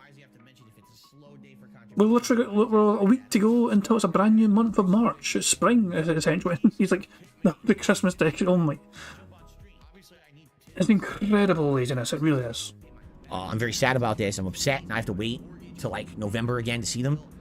She put out more generic, like springtime decorations. We have a few fake flowers and little fern, fake ferns and things that we've accumulated over the years that she puts out. And she actually put away, because we have a lot of candles that are wintry themed. Those went away, and we put out the more generic, just white, electric candles. And I'm very sad. Let me tell you guys something. You guys know what a big fan I am of the holiday season. And for some people, the holiday season is just like Thanksgiving to Christmas. But for me, it really is it's an ongoing thing. It's a state of mind. Remember, Christmas can live in your heart all year long. And I like having that spirit of festiveness and giving. No, Phil. You love Christmas because you fucking love to remind people 'tis the season for giving, and you like to remind your audience to give and give and give you as much money as humanly fucking possible, because you're all about fucking getting them to fucking give and give and give, and it's a spirit of Christmas, so you can get fucking memberships gifted to you, tips given to you, super chats given to you, but especially, okay guys, don't forget to gift tomorrow. We've got a member bomb we need to fucking get this members goal before member bomb expires. You're on constantly, non-stop, forever going on about 'tis the season. It's a giving season. It's Christmas, so give your fellow members a Christmas gift of a membership. You love Christmas because you get money, you get things. You love the objectivity of Christmas. You don't love the meaning of it. You don't fucking love family. You don't see your family at Christmas, Phil. You fucking neglect your family at Christmas. You don't fucking care about that kind of shit. As long as you get things, as long as you get money, as long as you get presents, as long as you get things to open up on Christmas Day, as long as you get Dennis fucking giving you your goddamn Christmas money, that is all you goddamn care about. That's what you fucking strive for. That's what you aim for. The meaning of Christmas, Phil? When's the last time you enjoyed a fucking Christmas family meal with your fucking loved ones, with your goddamn parents that are not long for this world apparently? Are you ever going to have another Christmas dinner or Thanksgiving meal with your mother or father? No, you're waiting for them to fucking die. And when the Christmas decorations finally go away, it's kind of a very sad thing, where it's like, really? Now we can't sing Jingle Bells, and we can't, stand around the Yule log, drinking hot cocoa and having visions of sugar plums dancing in our heads anymore? No. Anyway, no, it's funny because I was out doing all the errands, and I came home and my wife had been redecorating the house, and I was like, oh, really? No, actually, I'm happy. I'm happy because, you know, spring, I like spring. The problem with spring is the pollen. If it wasn't for the pollen, I would like spring a lot. The problem is springtime, there's always pollen, and I get allergies.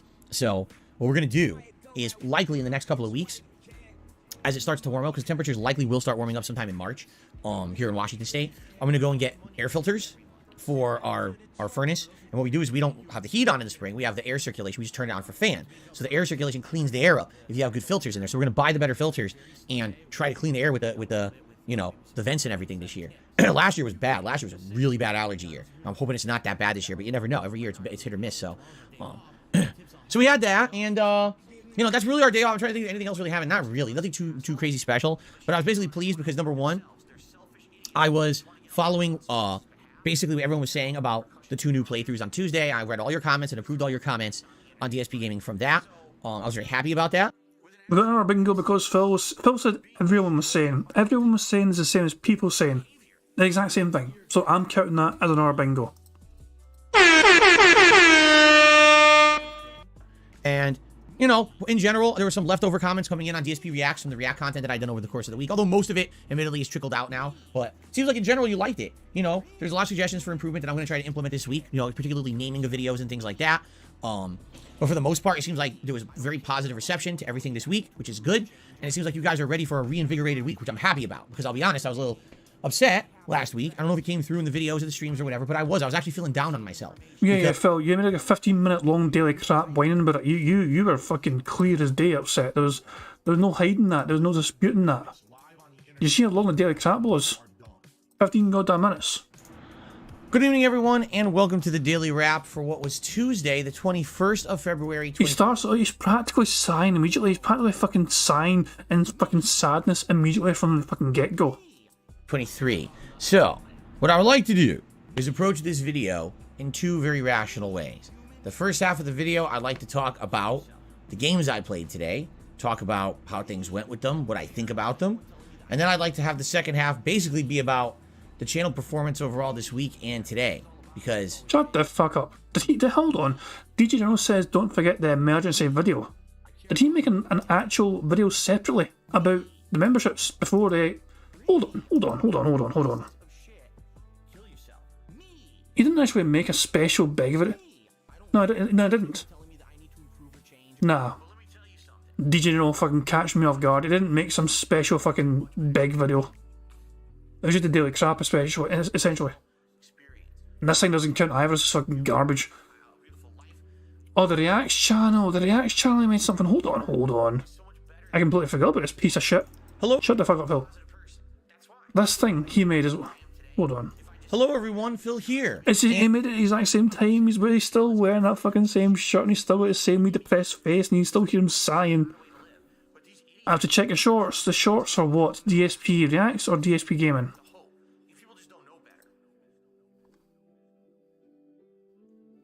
This. Hey everyone, I just wanted to take a moment to really give you a special thanks for all the tremendous positivity and support that you've thrown towards DSP Reacts. Shut the fuck up. Not gonna listen to that push. Has he got a brand new short on his channel here? That's the glitch. It's not that. yeah, fuck. Nah, I'm done. Phil, yeah, basically Phil's a sad boy because he didn't get his fucking members goal hit. Plus, the tips for the very final day of streaming wasn't great for him either.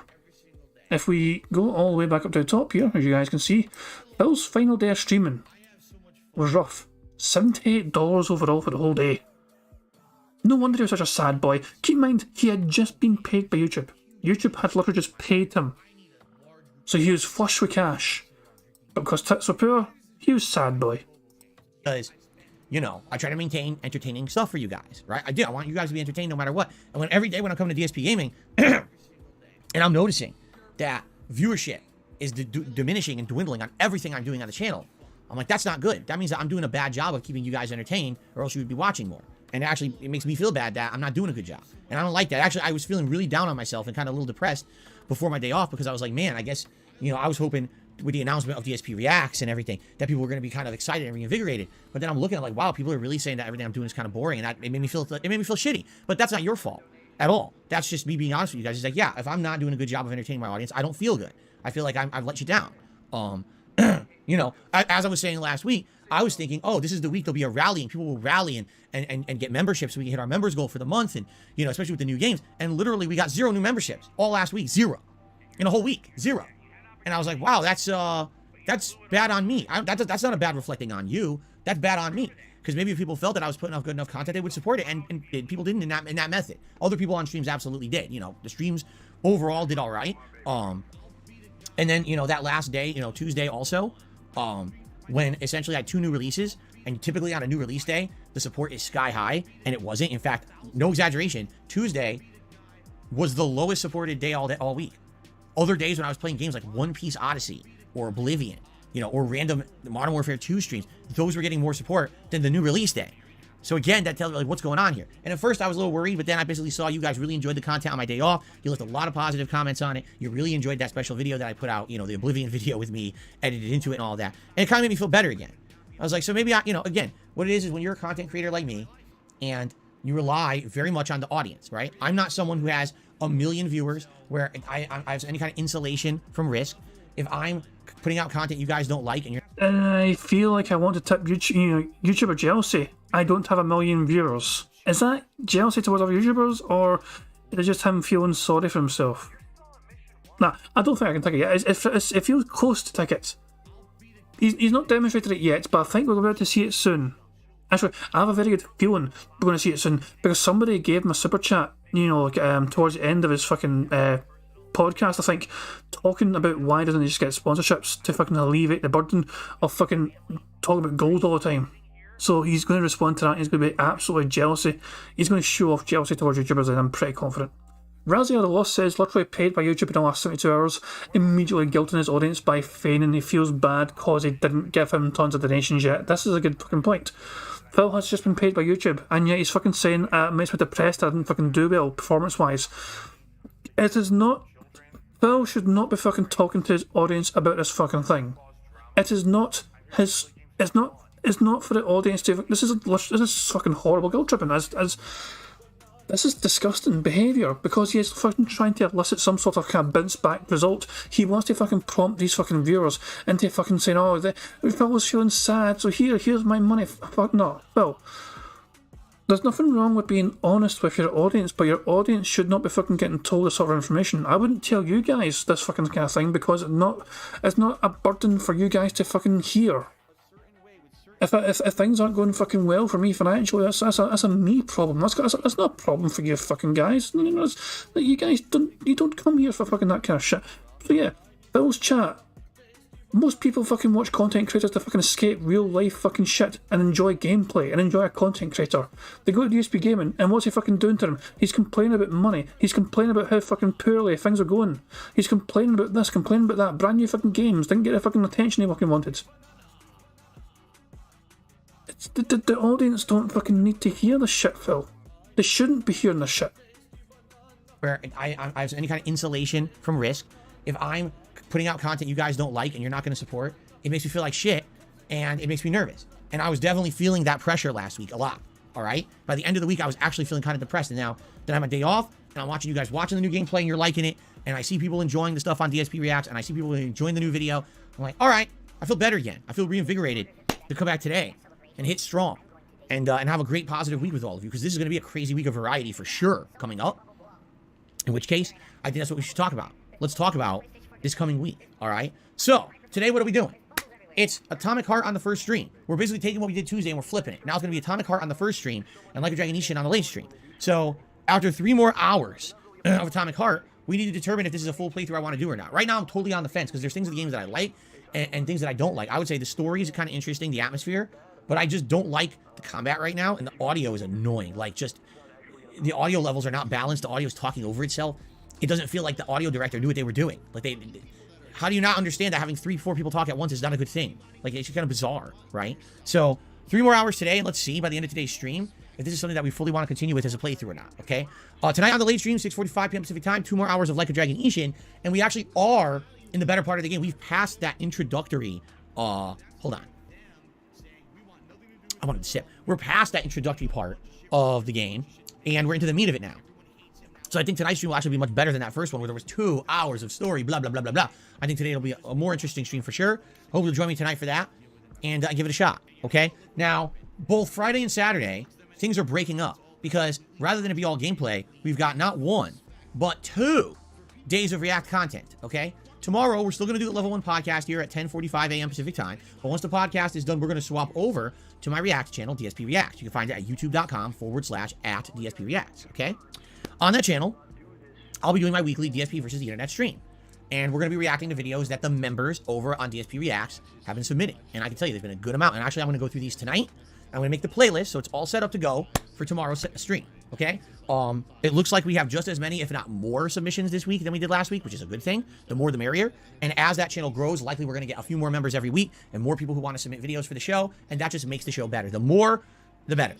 I'd rather have way more than enough than not enough, you see? The more to work with, the better. Because you never know. I might watch a video, I don't like it, I want to skip it. Having more content to review definitely gives that advantage, right?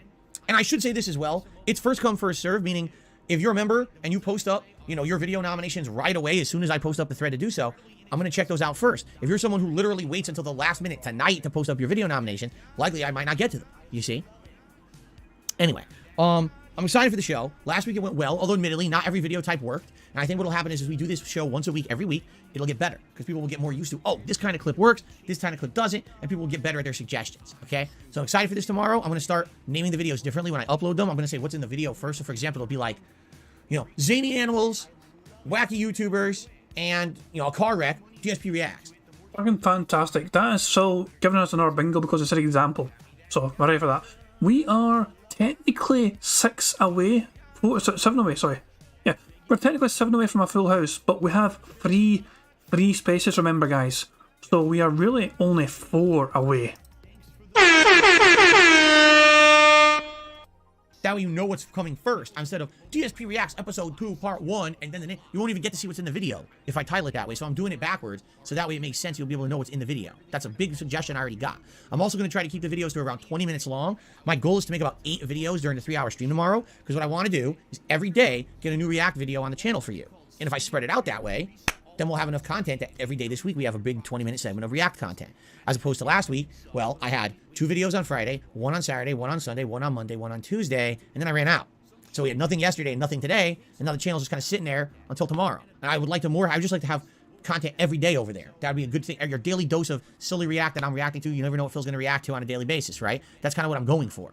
So I'm going to try to space it out a little better. That's something else I'm going to try to do. So reminder, if you're a member over on DSP Reacts and you have not nominated anything yet, you should definitely do it as soon as possible. And if you're an Ultra member over there, that's when you get the opportunity where whatever you suggest absolutely will be watched on the show. So please consider becoming a member. Now, I think I checked this morning. I think we're at 47 members on DSP React. That is great for 1 week, okay? So what I'm hoping now is that tomorrow during the show, when people see the show and how it works, we'll get a few more people every week who might become a member live on the show. That'd be great. If every week for DSP versus the internet, we get like 3 more members and it grows slowly. That's what it's all about. That slow level of growth, people liking the content and wanting to support it and contribute to it. That's what I'm hoping for. So maybe tomorrow our goal, hit 50 members over on DSP Reacts, right? And see if by the end of the show, if we can hit that goal, that'd be outstanding, right? And maybe work towards that every single week, right? So that'll be the first stream tomorrow. And then tomorrow night on the late stream, there will be some gameplay, the return of Elder Scrolls 4 Oblivion. I know that many of you were disappointed we didn't play Oblivion the other day, because I pulled that Audible so we could finish One Piece. We did finish One Piece, thankfully. So Oblivion returns tomorrow night. Then Saturday is a special day. On Saturday, ladies and gentlemen, it is DSP Reacts 2. Lies, Deception, and Pro Jared. The story of Pro Jared documentary from the June the King YouTube channel.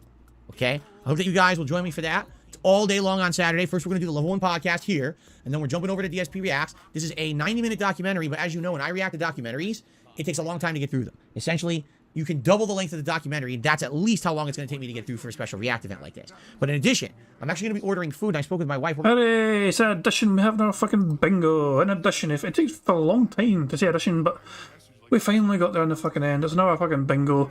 We are now 6 away from a full house, although technically, really, we're only 3 away. Also, I have a wee rant about this fucking thing. Why is it perfectly fucking fine for fucking other people to make documentary style content about other content creators without their fucking input? Phil is perfectly fine with June the King sort of fucking videos that he has made about other content creators, even if they've had any input or not, the fucking guys in question. Phil says, oh, that's perfectly fine, it's like factual information. But you spin the fucking things around, you turn that on Phil, and all of a sudden it's not fucking a fucking documentary style fucking video, it's slander, not shit. Phil moves the goalposts to what is and is not acceptable in terms of fucking, documentary style content, based on who it's about, essentially. If it's about Phil, it cannot be about a good fucking thing because nobody fucking consulted him about the fucking video. I'm pretty certain Pro Jared was not consulted by June the King either in the creation of that fucking video, but there you fucking go. It's the exact same metrics that Phil has a fucking problem with any sort of attractive fucking video, about him. He's perfectly fucking fine with it for other people. It's not good for him, but it is okay for other people. It's just double standards, man. Prophet says, remember, foot hurts, complains about gout, ordering food. Yeah, circle of life, it's fucking beautiful. Mr. Valo says, you think Phil Rage on Atomic Heart is not that easy play, but I hope he fails a lot. Phil is just uncomfortable with any sort of sexualised content whatsoever, even if it's subtle sexualised content. Some sort of female voice talking dirty to him, he cannot handle it, he squirms so uncomfortably. It's beautiful. Jesus, man. Santa Kuroy asks a good question. I usually turn my brain off at this point, but I just wonder if Super Supporter gets a guaranteed react, then what is the point of the Patreon? I think the Patreon perk for him, you guarantee more time, essentially. The react content on this fucking show he does every Friday is only guaranteeing about 10 to 20 minutes of Phil reacting, and even then, it's not reacting. Keep in mind, those special videos that Phil makes are not necessarily about him reacting to specific content. The Patreon thing that he does can be about kind of anything, essentially. Like, you can ask him questions and he'll answer them, or sure, he can react to a video if you want him to, but you're more limited. It's less money to fucking become a sales supporter on DSP Reacts, but you're also getting less as well, technically. Steve the Dead, hope you're doing well, pal. Stevie there, I do hope you've been keeping up with some of the antics, and I do hope you saw how Phil reacted playing the game the other night, and the sex fridge. I assume you've heard about the sex fridge antics, Steve. Please tell me you've heard about it, and I cannot wait for Steve to fucking actually react to this shit when he's all feeling all 100% better. You know what I mean? But I'm glad you're here. I'm glad you're doing well, Steve. I do hope you're recovering from the COVID. We're going to be ordering some Mediterranean style food during the course of the stream to have a little bit of a, I don't know if you want to call it a DSP Tries It or a Feasting with the King, whatever you want to call it. We're going to do that during the course of the day as well. And if I end up, concluding my full react to that documentary a little on the earlier side, then we will actually do some fun Q&A at the end of that stream as well. Maybe an hour or so. We'll see. What the fuck do you mean by fun Q&A? Do people get to ask you fun questions instead of just normal questions? Normal, boring, mundane questions? Let's have a fun Q&A, guys. Fuck off. Depends on how much time is remaining on the stream. Typically, those marathon streams, I start 10:45 a.m. in the morning, and they'll go all the way till like 7 to 7:30, sometimes 8 p.m. at night, depending. So let's see how it goes. Let's see how long it takes me to get through the react, but we could have some nice chill fun there at the end of the stream as well, okay? So that's all day Saturday. And then my plans are, every day on DSP Reacts, upload one video of reacting from Friday's DSP versus the Internet show, and then a new part of the DSP reacting to the Pro Jared documentary. Then also remember, this coming Sunday night, there's a new episode of The Walking Dead TV series. The Walking Dead. Boy, I just said that, didn't I? Let's try that again. This Sunday night, there's a new episode of The Last of Us television series. I'll be watching that with my wife, and then on Monday, I'll film my review of it, so there'll be a review of that releasing Monday. So essentially, you'll have part 1 of the Pro Jared documentary react Saturday, part 2 on Sunday, my Last of Us episode review on Monday, and then probably the third and final part of the Pro Jared React on Tuesday, if not the next to last, and the last one on Wednesday. So we'll see. But again, this is good. I'll be able to stretch this out so every day there's new content on the channel, and hopefully that'll be entertaining to you guys. Okay? Fair enough? I hope so. What's funny is, some people actually left comments on the channel. Why didn't Phil just upload all the content at once? Because literally that's what you told me not to do. People were like, we don't want that. We don't want to subscribe to a channel where you're uploading 3 and 4 hours of content at a time that's React content. Spread it out so there's a reason to join and watch that channel every day. Get a nice little 20-minute funny clip segment on DSP Reacts every day, right? So I do it what the feedback says, and people, why didn't you just upload it all at once? Because you said not to, right? Anyway, so that's the plan. And then on Sunday we will return back to full-time gaming. So Sunday's main gameplay stream will be here on DSP Gaming. It'll be Hogwarts Legacy, and then Sunday night we'll probably do Like a Dragon Ishin, and then probably Monday's main stream will be Atomic Heart, and then maybe we'll do Oblivion that night, and then Tuesday maybe I'll leave it in your hands. Maybe I'll do a triple poll and you guys vote. Would you rather see Hogwarts, Atomic Heart, Like a Dragon Ishin, or Oblivion? Maybe I'll let you vote, and those will be the 2 streams for Tuesday. Okay. Now keep in mind, there is another game coming out, and I know we just started 2 games on Tuesday, not tomorrow, but a week from Friday. Is Wolong Fallen Dynasty. And yeah, people want to see me play it. Essentially, it's a game that's in the spirit of FromSoft, but it's not FromSoft. We don't actually know how different from that it'll be. Is it like Neo? Is it like Sekiro? Is it more like Dark Souls? I have no idea. We're gonna find out. It's a Game Pass game. I'm gonna give it a shot. But at that point now, I might be getting inundated with so many playthroughs. We got to make some executive decisions, if you know what I'm saying. So I guess we're gonna have to see what happens, because there's no way I could be juggling 4 or 5 games at once. That's just insane. I'll never finish them. So let's see how we do, and go from there. All right. Cool. You know what's funny is, again, here's what I'm going to say, guys. I'm going to say something publicly and up front, all right? A lot of the ridiculous criticisms that I get are for things that literally every other popular content creator does. Oh, here we go. YouTuber jealousy has been ticked off. I wonder what caused this fucking rant. I wonder what the hell all of a sudden caused him to go on this fucking tangent. But before we do anything else, that's the bingo, diagonal line, bottom left to top right. So, let's just wind it and get the full fucking disclosure. You know what's funny is, again, here's what I'm going to say, guys. I'm going to say something publicly and up front, all right? A lot of the ridiculous criticisms that I get are for things that literally every other popular content creator does, all right? For example, and by the way, Gaming Guru, I don't want you to feel like I'm singling you out and saying that you're saying something dumb, because actually what you just said in chat is something that a lot of people said over the week. But allow me to explain. He basically says, okay, what did I say? What did I say?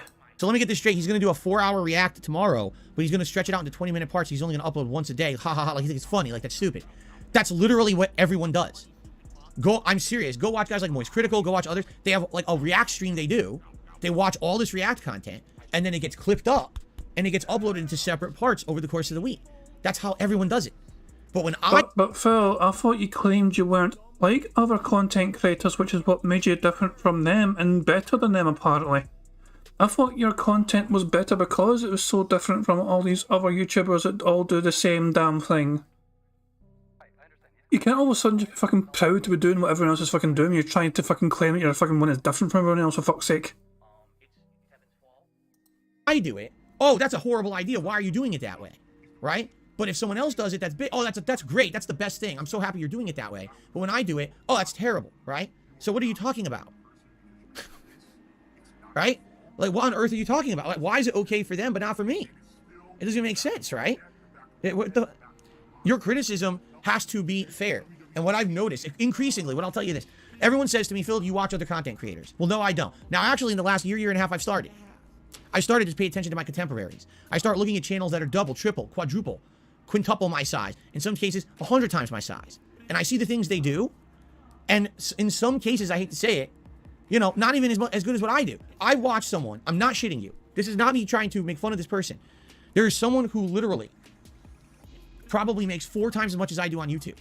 Has a giant community. And every time this person has turned on their stream, they fucked it up somehow. There's a technical difficulty here. There's a problem there. There's one person who insists on playing every game on PC, but every time they play a game, the game crashes. It doesn't even matter what game it is.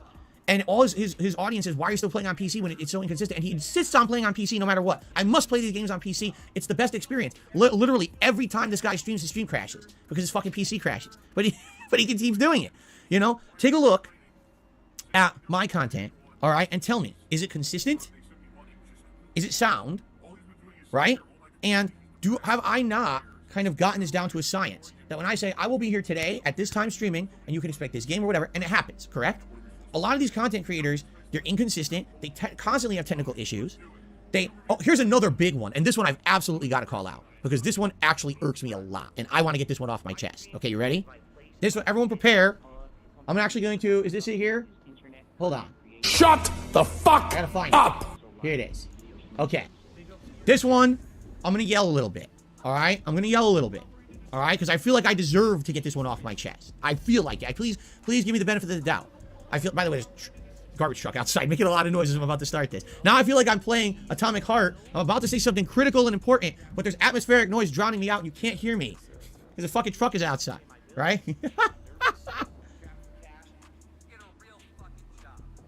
Okay.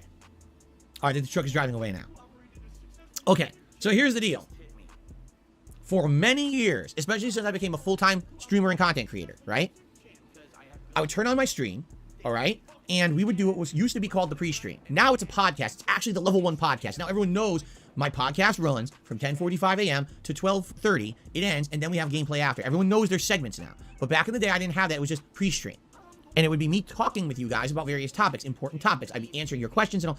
And there was always an element of people who complained about this, okay? And said, Phil, I hate your pre-stream. All I want you to do is turn on the stream and immediately start playing the game. All right, that's what I want, okay? And I said, well, I don't understand. Shouldn't we get these topics out of the way? If we're going to play the game, don't you want me to just see me play the game? And also keep in mind that I am creating content for 2 different audiences. Yes, there's a live streaming audience right here, but also there's an on-demand audience. The on-demand audience who's tuning in, oh, I want to see Atomic Heart. Do you think when I first start playing Atomic Heart today, the first thing they want is 25 minutes of me talking to the audience and not playing the game because people are throwing questions at me now? Right? So I've always done it that there's a pre-stream, now it's a podcast, and then we get to the gameplay. All right? I shit you not. Every fucking person who I've watched who's a streamer, who plays games, literally turns on their stream and bullshits with their audience for a good 30 to 45 minutes. It's not even an exaggeration. They all do it. And they're not jumping right into the game. They just... Phil, you do it for almost 2 hours. 30 minutes and 115, 20 minutes, whatever, is not the same fucking thing. sit there, they talk with their audience. Some of them have a drink or a smoke. Some of them are actually talking or going through emails. They're going through posts that are coming up. There's, super chats or bits coming in. They're shouting everyone out. That's literally what they all do. They turn on their stream and this is their social time to hang out with their audience before they get to the meat of their content. That's literally what I've always done. And everyone gave me shit for it, to the point where I had to rebrand it as a podcast so people would stop bitching. But literally everyone else... Oh my god, did you just admit... I thought he fucking rebranded it as a podcast because it was a fucking brilliant thing to do and a great... He's just admitting that he got fucking bullied into fucking renaming and rebranding certain fucking things on his goddamn shitey wee channel because people were mocking him for it.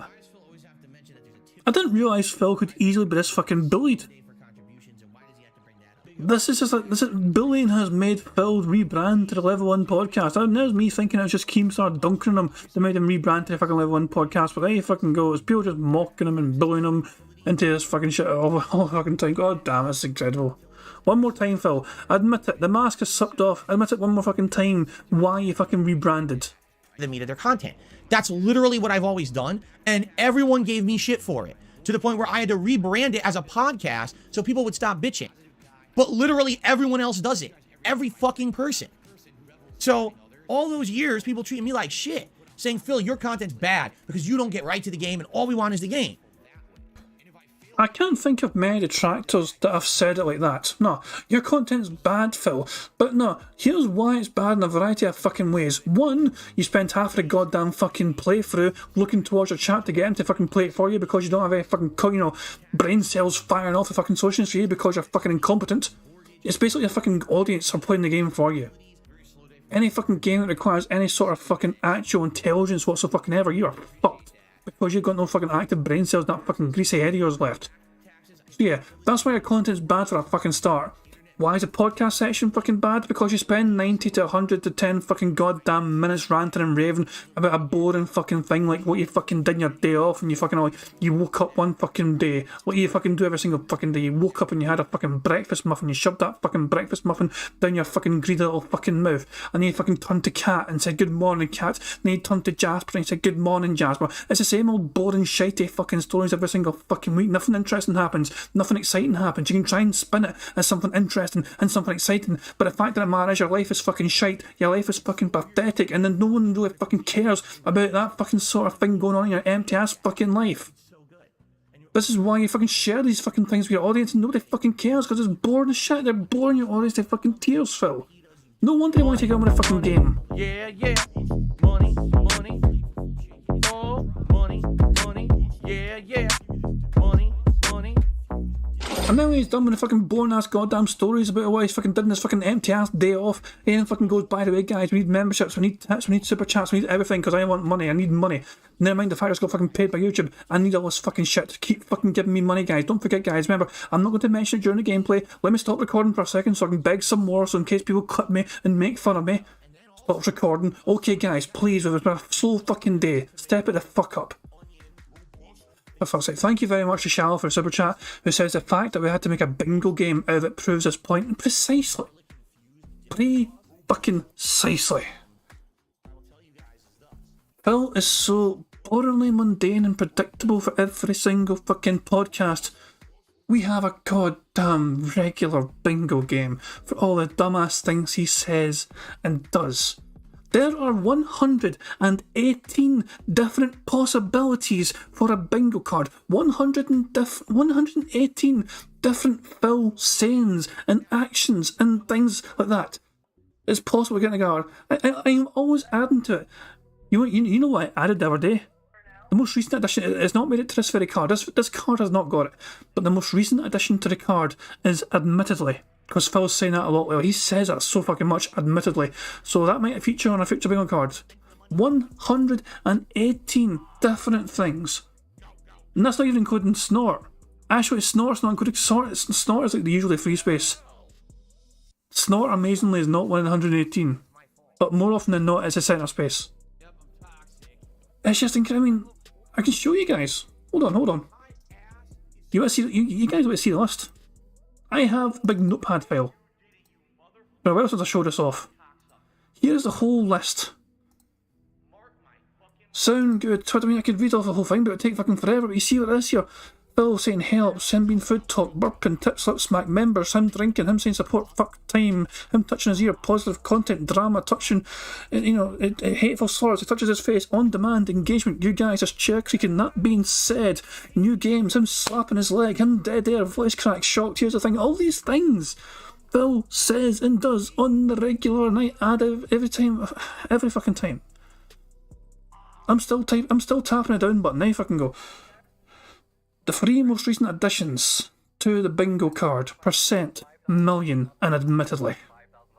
This thing's always getting updated. Sometimes I remove things like ignores troll tip. I think I'm going to have to remove this, to be honest. I don't think we can have it. It doesn't happen much. Phil is starting to fucking, forget that thing of him ignoring a troll tip, and he's usually fucking just acknowledging these days.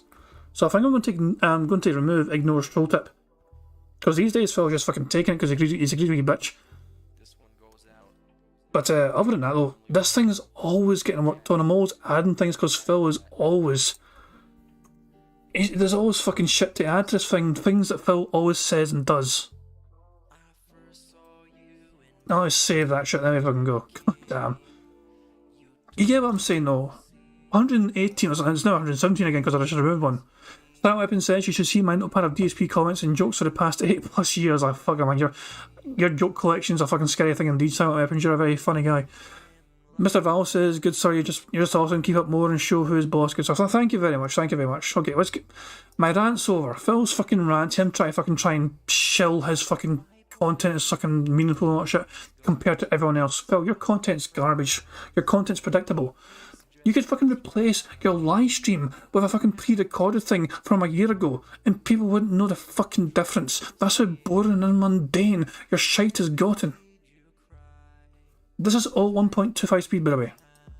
And then come to find out, that's literally what every fucking big content creator does. You guys, I'm not saying you because that's very unfair. Not everyone. But there's been a very vocal, critical, negative, toxic element to the people who criticize me over the years, right? And I hate to say it, it's just unfair. It's completely unfair that I get that kind of treatment when everyone else does something. It's okay for them. But for me, because I want to talk with my audience or whatever, that's not acceptable. How dare I want to speak with my audience and get topics out of the way before we get to the meat of the gameplay? There's nothing wrong with a short fucking podcast, pre-stream or whatever fuck you would call it. You doing it for between 90 to 115 to 20 minutes. There's a problem. Especially when most of that time is just regurgitating the same old shit. How dare Phil? Because, no, here's what it is. I have hate watchers.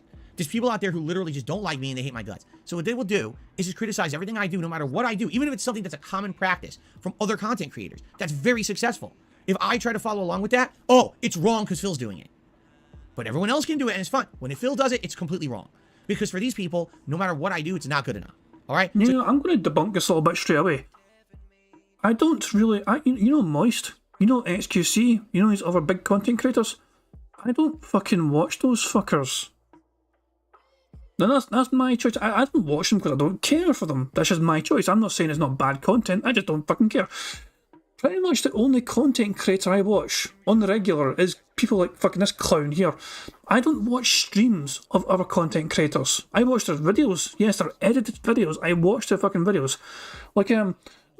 People know, for example, I watch videos made by Dark Viper AU. He's an Australian content creator, speedruns GTA 5, and yeah, I like his edited content. They're digestible. I'm not going to watch his streams. I haven't got the patience for that. I'd be bored of my fucking mind.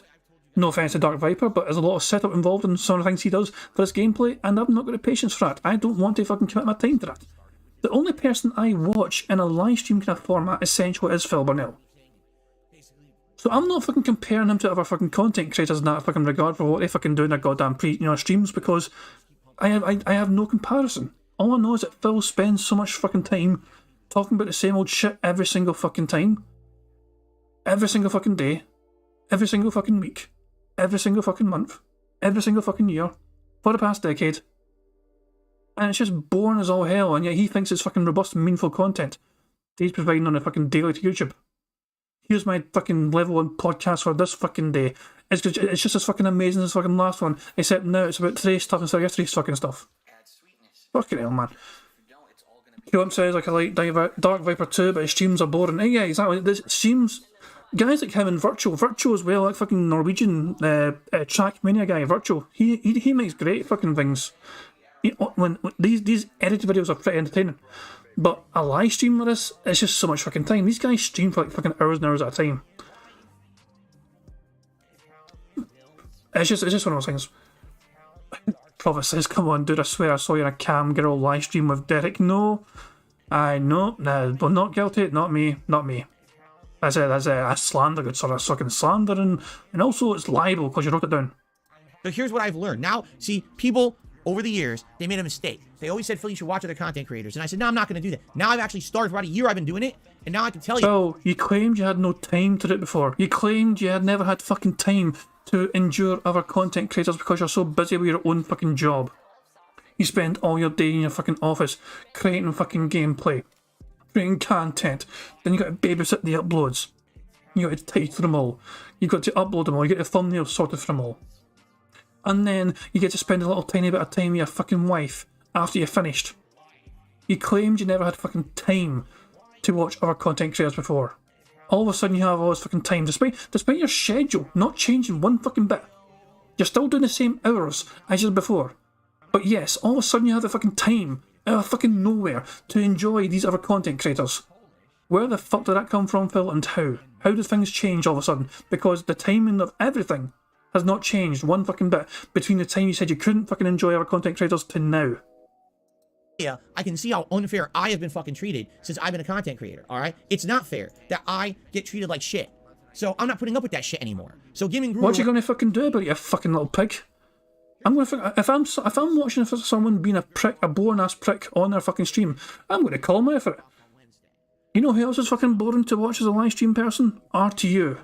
Yeah, RTU dunks on Phil sometimes. Fucking had it, good for him. But as a streamer, RTU, boring as fuck. To me.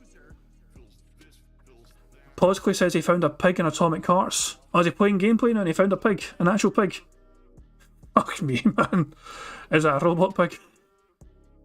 When I see you're laughing, oh, let me get this straight, he's going to do a 3-hour react stream, but he's just going to put out 20-minute clips of it all week? Yes, because that's literally the feedback I received from the audience on DSP Reacts, and that's literally what every fucking person does on the internet. No one uploads a fucking 4 hours of straight reacting. That's too much. You want to have little digestible clips and snippets, and that's what this is aiming to be. Now let's have a 15-year content creator on YouTube has suddenly learned the value of digestible content. And yet, we go into DSP Gaming. We go to his videos. 57 minutes, 1 hour, 2 minutes, 15 minutes. Okay, daily crap. Yes, the daily crap views are fucking far more digestible. And would you look at that? It's got the most views essentially as well, almost. 58 minutes, 1 hour 22, 1 hour 7, 57. This is not digestible. Most of the shit is not. The only thing that's digestible in Phil's fucking channel is the daily craps. That's it, essentially. The only things that are digestible. Even the level 1 podcasts, for fuck's sake, are so fucking long. 1 hour and 27 goddamn minutes. Of the level 1 podcast of Phil fucking reading about shit. The daily crap. 497 views. Fuck me, man. It's only 4 minutes long. Just I'm begging and whining. You get what I'm fucking saying. Phil is fucking all of a sudden embracing digestible content but won't fucking adhere to that on his own DSP gaming channel. Only for the React channel. For some fucking reason. 20-minute segment where I cover 2 big videos and it's funny to watch, and then you can move on, and the next day you get something new, right? So I'm not putting up with the shit anymore. I'm not. When I see that shit, I'm like, you know what? That's unfair, and I'm going to call you out for it. And by the way, the only reason I'm saying this to you, Gaming Guru, is because you happen to say it. There's been many other people who say shit like that. There's been comments on my videos saying the same thing. I'm not. I can't accept unfair criticism. There's a difference between, here's some constructive criticism where if you think about it for a second, that will help, versus, let's go ahead and fucking just dump on everything Phil does and says everything is bad. And no, I'm not putting up with that shit anymore. You guys made the big mistake because now I actually have seen bigger content creators than me what they do, and I know that it's fair to do this shit. Like, I can't believe that all those years I had the pre-stream, or, and people, how dare you have a pre-stream? Literally everyone has a fucking pre-stream. They all do it because they feel the same as me. They want to get topics out of the way and move on to the constructive gameplay. They don't want to have the gameplay inundated with, let's answer a million questions as soon as I start playing. It's just nonsense, okay? So I'm happy about that. That now I've kind of been vindicated after watching other content and saying, yeah, I get it now. Now I know. Now I know that I've been treated like shit. And I'm not done being treated like shit, quite frankly. I'm not going to listen to those vocal idiots who just want to sit here and say everything I do is wrong. I'm not listening. You want to give me constructive criticism? I am all ears. In fact, thank you to those on DSP Reacts the last 2 weeks who've given me direct vocal criticism and said, hey, do this, and I'm implementing those things, and I'm telling you, I think the content is going to get better because of it. But there's a difference between that and, it's just shit no matter what. No. You want to know what shit? Your shit. Anyone who just wants to crap on something constantly, you're the living duty. You're the one who's the problem in the room. When other people are trying creative things and trying new things or whatever, there you go. It's bullshit. Gaming Guru, don't take it negatively. I'm not trying to crap on you. What you're saying is a common thing that's been said, and I don't want you to think that I'm slamming. I'm not slamming you, because I'm glad that you said it, because it allowed me to get this off my chest, okay? It's not just you. I'm not trying to single you out or anything. I don't want to make you feel bad. You're fine. It's a valid thing to say. I'm not trying to single it out, as he names him several times. I'm not singling you out, Gaming Guru, for saying that. Gaming Guru. Don't take it personally, Gaming Guru. You're absolutely singling him out because you keep fucking name dropping the poor motherfucker. It needed to be addressed. Thank you for letting me address it, okay? Okay. All right. So, thanks for listening. But anyway, good variety of content coming up this week. Between 2 days of React stuff, right? Fun new release gameplay. Balancing that with Hogwarts and everything. It's going to be a great week. I'm actually feeling reinvigorated for this week. While the last couple of weeks, I'll be honest, I felt some burnout because it was kind of the same games dragging on. Now that One Piece is done and everything. And now I'm like, yes, this is good. It's going to be all new content. And I hope you guys will be along for the ride with me. Okay? Now, I'm going to start with shout-outs, but I'm literally just going to say one thing very quickly. There's the members goal. That's what it is. If we hit it, great. You guys know what the reward is. I've mentioned it a million times this month. I would love to do this for you in March. Right now, we've had 0 movement on members all month. I'm not going to harp on it. I'm literally not going to keep talking about it. Well, why did the members goal change?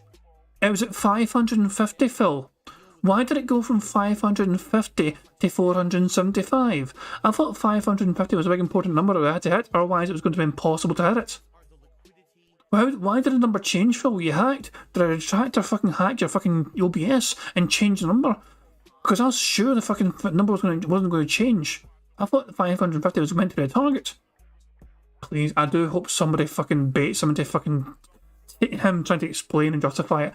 Please tell me someone can bait some sort of fucking angry outburst as to why he lowered the members goal. You want to become a member? Thanks. If not, I can't make you. I would hope that you like the content enough you want to support it. That's it. I'm done. I'm not even going to fucking keep mentioning it because, I don't want to sound like a broken record. I don't want to sound like I'm ungrateful because I'm not. You guys have been supporting my streams, so I don't want you to feel like I'm being a jerk. And I feel like every time I mention it, I feel like, wow, I mentioned this a million times already. Do I really need to do it again? So there you go. That's the goal. We can hit it, great. If not, no big deal. Let's continue. All right. YouTube side, we start off today with Gamer Guy, who is a standard supporter for 5 months. I deleted Atomic Heart. It's so bad I played 2 hours. Wow. I feel like a lot of people who look for a polished experience will feel the same way. But we'll see more today. Let's play another 3 hours and let's make a judgment for ourselves. Jackson did a super chat, first one of the day. I know it's a difficult holiday season for you in Horntons because you were laid off from Twitter. How are you doing with that? Oh, things here are terrible. Absolutely terrible. I was the person... Twitter. Phil said Twitter. Guys, we need one more. Remember, we have three free spaces and there's 4 blanks left here. If Phil does one of these things, we win. But yeah, Phil said Twitter as well, so that's a bingo because of the, you know... So yeah. Bingo. One more thing. T-pose, him getting a lot of tips, him saying interactive or update. That's a bingo. Even 3 more burps, that's a freaking bingo. Who had to flag posts, you know, for like, you know that person who has trends on the side of Twitter? You have to like explain the trends. So I'd have to explain like, you know, someone did a trend on WAP or something today, and I don't even know what that means, but here it is, you know. And I got laid off, so now there's no one to determine those trends. And it's very upsetting. Okay, I'm just being stupid. There's obviously a stupid meme joke from a couple months ago. Thank you, Jackson, for that super chat. Trey did a super chat this morning. What is too much of adultness in games to you? You were flustered in by the fridge. In the South Park game, you laughed at the sight of testicles. I was not flustered by the fridge. I thought at first, okay, it's kind of stupid. You know what reminded me of it first? High on Life. All right? What annoyed me was that the fucking game wouldn't let up on it when you're trying to learn a critical part of the game. Imagine if you're playing High on Life and the game is teaching you, here's how to shoot and dodge. But as it's doing it, literally the game has tutorials on the screen of what to do, but as you're trying to do it, all the game will talk about is fucking fart jokes and sex jokes. It won't shut up. And it just continues and continues for like 2 minutes. Like, shut up. Shut the fuck up. I need to have my brain wrapped around this game I'm learning. I can't have this now. That's what I mean. The audio director is a moron. You don't have that shit playing when someone's trying to learn a critical menu that you'll have to use for the rest of the game. You see, there's a difference. During the South Park thing, that would happen way into the game. It wasn't some tutorial part of the game. It was a silly boss fight. It was meant to be funny. Didn't matter if you could, you know, even keep your composure during the boss fight. It wasn't a big deal. Here, you're learning a critical game component and the game has to be stupid. Just shut the fuck up and let me learn the game. I didn't even care what the game was saying at that point. It could have literally been Jim Carrey in my ear. Hey, you want to hear the most annoying song in the world? Like, oh, no, I just want to learn the game. Shut up.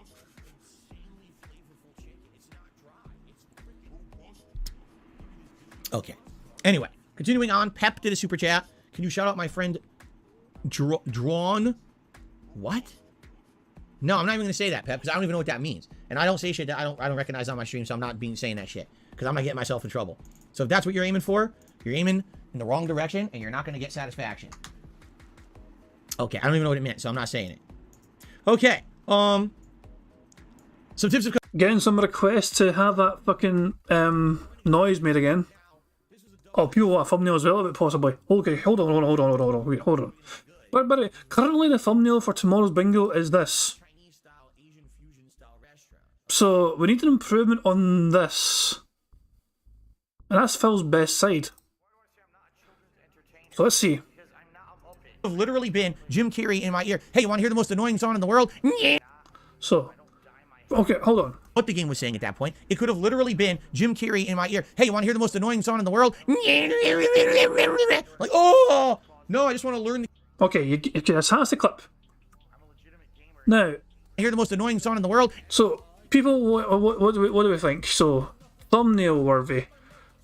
I'm not sure about any of these. These are kind of weird, you know what I mean?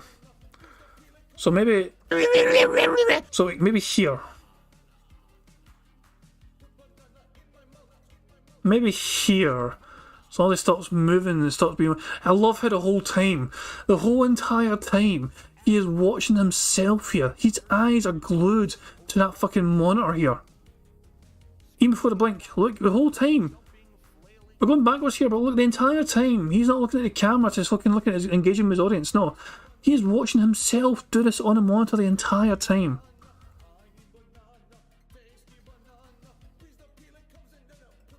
Jesus fucking Christ. Do we have a good fucking still? Nah, it might be a bit blurry. Plus he goes off camera a bit as well there. It's going to be a tough one to get a thumbnail out of that, I think, because it's just, you know, blurry. I could try that. As weird as it is, it might work. Let me try this one, okay? 2 seconds, guys, 2 seconds. Let me, there we go. Let me crop this out. It's a bit blurry, but also it's a bit funny, and it might work okay. I want to find out. It kinda works. What's better, Phil's arse or bloody Phil? I don't know. Politically says, looks like the guy whose head blows up in James Bond's depressurization. Thank. But the guy couldn't help but have his head blow up. That was his depressurization. Backside Phil. Jesus Christ, man. Backside Phil. Oh my fucking god. Okay, enough. Backside Phil. Oh, no, I just want to learn the game. Shut up. Oh, we need to fast forward, don't we? Okay. What it meant, so I'm not saying it. Okay. Some tips have come in. Let's see here. Snow Carl with our first tip of the day. What do you think Phil 10 years ago would say about... Stupid thing. Stop blocking it. What do you think Phil 10 years ago would say about my content in 2023? What do you think of your own content of 10 years ago? I don't know. Because in 2013, I didn't watch anyone else's content at all. Like, literally, I was an island, and I refused to watch other people's content. Because I actually felt at that time that No, Phil, the question was about other people. The question had nothing to do with other content creators. It was all about you. Rewind it. Listen to the question. Okay, I don't even know what it meant, so I'm not saying it. Let's see here. Snow Carl with our first tip of the day. What do you think Phil 10 years ago would say about... Stupid thing. Stop blocking it. What do you think Phil 10 years ago would say about my content in 2023? What do you think of your own content of 10 years ago? Bingo. The question is all about Phil and his content. How would Phil's past self from 10 years ago react to current day Phil? And vice versa. What does Phil think about 10 years ago DSP? It has got nothing to do with any other content creators on YouTube. It's all about him. I don't know. Because in 2013, I didn't watch anyone else's content at all. But it's not pertinent to the question, you fucking moron. Like, literally, I was an island, and I refused to watch other people's content because I actually felt at that time that if I did, that content would have some kind of an influence on what I was doing, and that it would basically kind of rub off, which I think, I would have had issue with and others would have had issue with. But what happened is, becoming an island like that, I literally ignored all of my contemporaries, and I was completely out of touch with what was being commonly done, or what was popular, or even what my audience wanted. Because remember, 10 years ago, I didn't even listen to you guys. I listened to no one. I was like, I'm my own critic, right? And that's it. And if you remember, that's when a lot of my playthroughs started to get stale. And that was actually when my viewership kind of plateaued. And that was the height I was ever going to reach, was like late 2012, early 2013. I have a feeling we're about to win bingo. I feel like Phil's preparing to say interactive. If he does, that's a bingo. Essentially the height. I think it was that time when I hit direct capture. And it had a little bit of an increase. And that was it. After that, since then, it was always a downward decline. Because I refused to listen. And so... 10 years ago, I wouldn't probably even watch my own content from today, and I would have refused to do so, because I was just kind of an ignorant jerk. And by the way, I was always of the impression that I had the best content on the internet, and, everyone else sucked. And I felt like that was the attitude to have, because you have to have confidence in your own content to be successful. I do still believe that, but at the same time, I think having such a big head to think that you're the best and everyone else sucks around you is kind of stupid. I know that there's people out there that have great content that's likely better quality, better production than me, And I'm jealous. I am, because I wish that I could be as good as those people. I strive to improve my content, because I want to put out great content for you guys, and I hope that you like the content that I put out. But I know I'm not the best. I mean, I'd be an idiot. I have a very small viewership, right? Let's be honest. I have a very small, consistent viewership here on DSP Gaming. I have a very small, slightly growing viewership on DSP Reacts. And, it is what it is. Hopefully things will grow over time. But I'm not dumb. I'm not the best, but back then I seriously felt that way. I was like, I'm the best, and everyone else sucks, and they're not doing what I'm doing, and they're gaming. The only way anyone could get popular on YouTube back then is because they cheated. They gamed the system. They used all the tricks. Right? Today I'm like, no, what they did is they listened to what people what the trends were, what they wanted, and they fed into them. A lot of them, I hate to say, a lot of them did go into it with money, which I never had. They went into it with a budget or a team of people working it with more business-related mentality. I never approached YouTube back then with a business-related mentality. It was more just dicking around, having a good time with my friends. Definitely different attitudes, right? But now I look back at that content, I'm like, listen, if you're just looking for a funny playthrough, great. But I totally understand why that content stagnated. It was the same shit day after day. There really was no attempt at innovation. There was no attempt at improving or trying to be better or more successful. It was just, here's what it is. I think it's the best. Watch it. You better watch it. If you don't, you're stupid. That's a dumb mentality to have. If people are telling you you're getting stagnant, hey, do this simple thing to improve, and you ignore it, you're going to get left behind. And that's what happened with me. I got left behind because I was dumb. Now I know that, but hindsight is, what did they say, 2020 or whatever? I can't go back in time and change myself. You still have not answered the question, by the way. What would 10 years ago DSP say about current day DSP and vice versa? He has failed to answer the actual fucking question, and instead has fucking turned this into a a thing where it's like, oh, I thought I was so good back in the fucking day compared to fucking now. I'm more humble these fucking days. Apart, the question was nothing to do with that, Phil. From being a stubborn, ignorant jerk, which I was. There you go. All right, continuing on. So girl did another $1 tip. Let's see. That's actually an interesting question. I wonder. I wonder if other people wonder this. Snowcurl says 90% of your support is from a small group of loyal, longtime fans. I don't know about 90. I don't know about 90. I would say 50%. 50 between 50 and 90%. I don't know. 90% of your support is from a group of small-time loyal fans. Snowcurl says 90. Phil thinks 50. It's not 50. I'll tell you that much right fucking now. There's no way it's fucking 50. I don't know. Do we actually even have fucking metrics available to work out this? I'm sure there's some sort of thing on this incredibly detailed tracker. Tips analysis here. But the PayPig wall of shame.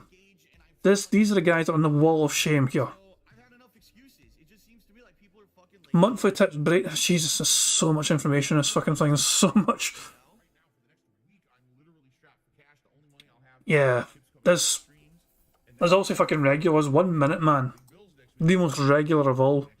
Imagine fucking giving like a daily contribution of 25. It was usually $25. He's lowered it to $20 recently.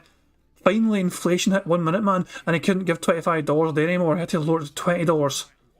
Inflation hit 1 minute, man. He has to fucking give Phil $20 a day now instead of $25 fucking dollars a day.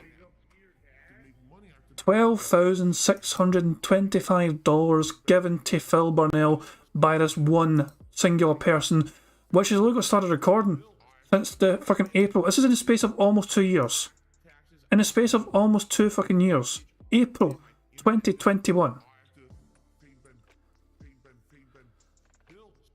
And you got email for almost $3,000 for tips and Game Tracker $2.5 grand almost. Gary BKK almost $2.5 fucking grand.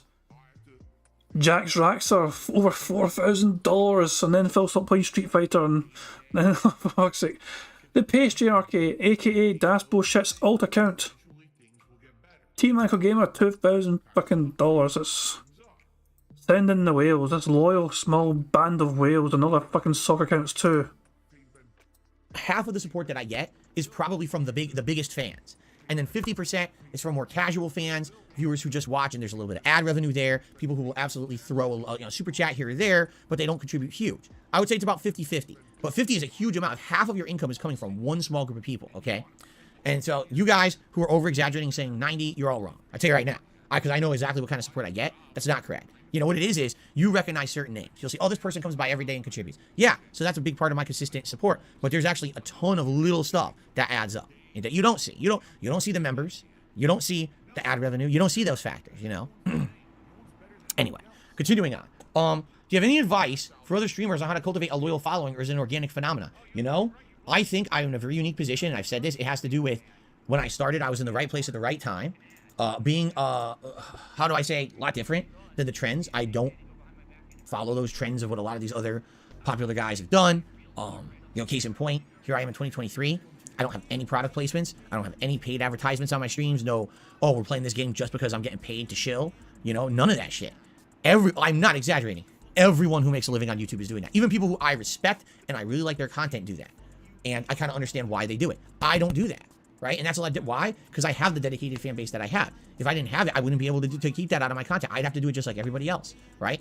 I really feel like, I don't know, like it's just been such a journey. And there's some people who have been following the journey for so long that they feel invested, right? Which is great. I feel the same way, that there's people who've been along with me for so long that this is not just my story, it's our story, right? And a lot of people give me their own private stories about how over the years that they've been a family. I've been now doing this for 15 years. And I have people from all walks of life who send me messages that are just to some extent something like that. I've been watching it for 10 years. Over that 10 years, my life has dramatically changed. I went from being a college student to, you know, starting my own business, getting married. I have kids now. And the funny part is I can go back to your content every day and I feel like I'm at home, right? And I feel like I'm welcome and I have a great time. And whether it's You know, whether it's I'm watching your game playthroughs or I'm playing your podcast in the background or something I'm doing during the day. And the fact that another thing is the consistency.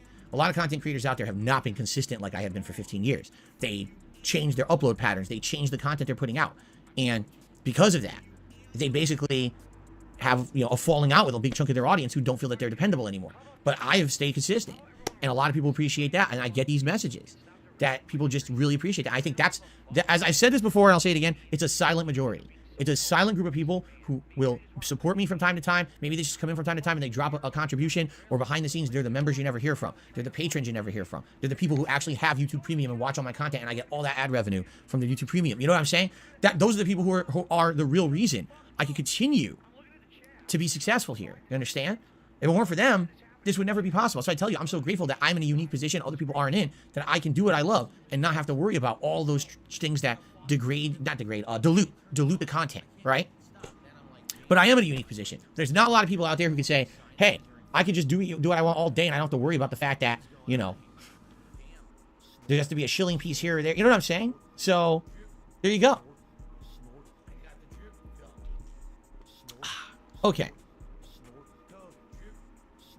Someone took me $5. I can tell you right now what they're saying is very facetious. They're like, oh, thanks for your reaction to the disgusting fridge because it was very immature and it upset your audience. I can already tell it's a facetious tip. I'm not stupid. Like, I know when people are being too, that's complete bullshit. It's someone who wants to get attention trying to say that, and they don't mean it. So I'm just going to say thanks for the $5 tip, and no. And I got another $5 tip from Nico. Keep it up, Phil, he says. Thank you, Nico. I'm trying to load my screen here so I can play you a nice animation today. First animation of the week's a little slow. Gotta get everything up and running again, you know. Gotta get the gears moving. They're a little jammed up, right? There we go. Thank you. Wait, that wasn't it. Oh, was this? Oh, there was a different animation that played because a super chat came at the same time. So now let's see if the tips animation plays after this. Would you stop dancing? Now let's try the tips animation. There we go. So thank you very much to Nico for that $5 tip. I wouldn't stop dancing. I'm a dancing fool, and I wouldn't stop dancing on my own stream. That's super old Phil dancing, by the way. You guys know that's me, right? I just realized, like, wait a minute, that kind of doesn't even look like me anymore. That's like Phil from 14 years ago dancing there. By the way, Nico, was it a K or a C? How should I spell your name? Because you use, like, foreign characters. I don't even know how to spell your name. Let me know how you want your name spelled, and I'll change it if I need to. Okay? Okay. You thought it was an Asian guy? That's a dancing Asian man? Wow. K? You want it with a K? Okay. Much better. Nico. There we go.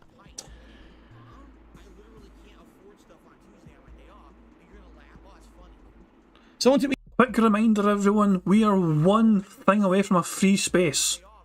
We have 3 free spaces already because Dashy bullied me into it, but that means we only need one more of these things to happen to get a full house bingo. I am tempted to fucking say to you guys, how about we pick 3 free spaces now and gamble on what Phil might fucking do to get the bingo. But I have a feeling that a lot of people won't be all about that. Some of you guys might be gamblers, but I feel like people would think that was too much of a fucking risk to take to try and just pick all the free squares now randomly. Yeah, exactly. People are like, no, don't you? Okay, I won't do that. Shite bags. $1 saying Wings and Boogie and Rich all adopted a positive spin on the Lal Cow meme. Why don't you? Because the Lal Cow meme is not positive. It's a disgusting, trollish thing to say about someone. It's fucked up. It doesn't matter if you try to turn it into a positive so people give you money for it. It's still an insult, right? That's like saying, oh, you're a scumbag hobo. Oh, well, I'm the best scumbag hobo there is on the planet. Please support this scumbag hobo by throwing me money. No, that's no one was complimenting you. Just because you basically didn't want to dispute it because you felt like being argumentative was negative to your image on the internet, that doesn't make it a good thing. You know what I'm saying? No, absolutely not. So, bullshit. I'm not adopting an insanely toxic title because someone thinks that if you do that, you can make more money. I'm not doing that. You could say whatever you want about me. I can't stop you, but understand something, all right? And this absolutely should be focused on. You ready for this? If you're someone who spends all of your time focusing on other people on the internet, making fun of them, bringing them down, and calling them lol cows, if this is your source of entertainment in your life, you should look in the mirror because there's a bigger lol cow standing in your house right now. It's you. You're a loser. You're a fucking... Joke's on you, Phil. I'm not standing, I'm sitting. loser, because all you do is bring down others for your own personal benefit, makes you feel better about yourself. You're the actual loser in the situation. You're the one who has to bring down others to get any kind of factor of enjoyment or entertainment out of your own life. That says something. So, yeah. Are you not entertained? Bingo dwellers, are you not entertained at the little cow you see in front of you, raving about how other people are talking about him? Jesus fucking Christ. Yep, Steve Odette says, you called yourself the king of hate. He feeds off that hatred and uses it to fuel him to do better. But it's a negative fucking title, so he's now trying to rebrand. But don't worry guys, if you still type into YouTube, so just type in the address bar, www.youtube.com/The King of Hate Vlogs, all one word. It'll take you directly to Phil's brand new DSP React channel. To smash all your mirrors so you don't fucking accidentally look at how stupid you are yourself in your own line. Okay. I got a $5 tip from Ugly Tuna Roll. Bingo. Bingo. We have over $15+ in tips. Bingo. We have free face races. Bingo, bingo. We're done. We're done. We're done. Fuck it. Fuck you, Phil. I'm not gonna fucking listen to the rest of that fucking goddamn shit. We got a fucking full house. We're done. We're fucking done. One of you motherfuckers are gonna win a fucking prize. We're fucking done. Let's just refresh the stream and see how Phil's doing. $55 it is for fucking Phil Burnell, and he's not fucking muted the game either out of fucking sheer fear of some sort of fucking female voice trying to fucking talk dirty to him. Fucking hooray for that. We're done. Oh yes, indeed, Phil. Shocked face alert. We're done. There's the other side of his fucking face. We're done. We're done. We're done. We're done. We're done. We're fucking done. Now let's try and do this as quick as possible, because this usually takes a fucking while sometimes because of people fucking begging for a fucking name to be added. Here's a fucking part of the fucking bingo or fucking names that are fucking nowhere suddenly come out the woodwork and go, by the way, is my name on here? Now I'm left wondering who the fuck's this guy, and it's like, oh, do you not know me? I'm here all the time, I just don't speak. And it's like, oh, really? That's fucking convenient, that's fucking great. Right, let me add every single fucking name. Give me a second, guys. Every single name I've got so far. So I have in my list 177 different fucking names. It's a big list, as you guys can see. I'm going to scroll down now on the right hand side. I'm going to scroll down slowly. If your name's not here, then let me know. So I'm going to scroll down that speed. I'm just going to let it go. I'll let go of that speed. If you don't see a name there, then boo fucking who. Let me know, I guess. It's scrolling now. Keep on scrolling, baby. You know what time it is. So if your name's no there, as you might be able to tell, I know you guys are intelligent, I'm sure you guys have figured it out, this is an alphabetical order. So if your name begins with an S and you're complaining, just fucking wait a second till we get to the fucking S's. Just an example. There's a couple of people who I will need to add, to be fair. There's a couple of guys here that I know have not been added here. That's what I'm saying, I'm just trying to get through the whole list first, so you guys can get through it all. Some of you motherfuckers are fucking lying to me. Prophet's fucking telling it. Prophet's trying to tell me his name's fucking no there. I know his fucking... You bastards. It's like you guys don't want me to fucking give you fucking a prize. Right, okay, there's a whole list. So, there's a couple of people who I know for a fact won't be there right now. So, let me think. Hold on. Q-Limp wasn't there. That's a good point. And let's change that. Q-Imp. There we go. Mr. Rolo, I think you're not there either. Fucking say something, Mr. Volo, so I can see your name properly, so I can type it correctly. I didn't see Robo Steve on the list. Heather P, you're definitely on here, Heather. Yeah, you're there, Heather. Prophet's on here, but I'm thinking should I just delete it? Should I just delete Prophet's name on here? Should I just remove Prophet's name on here just because it's a cheeky wee fuck? Oh, it's tempting, it was so tempting. Mr. Valo, there you are. So Mr. Valo 90. I do not need to worry, I like C. Hold on.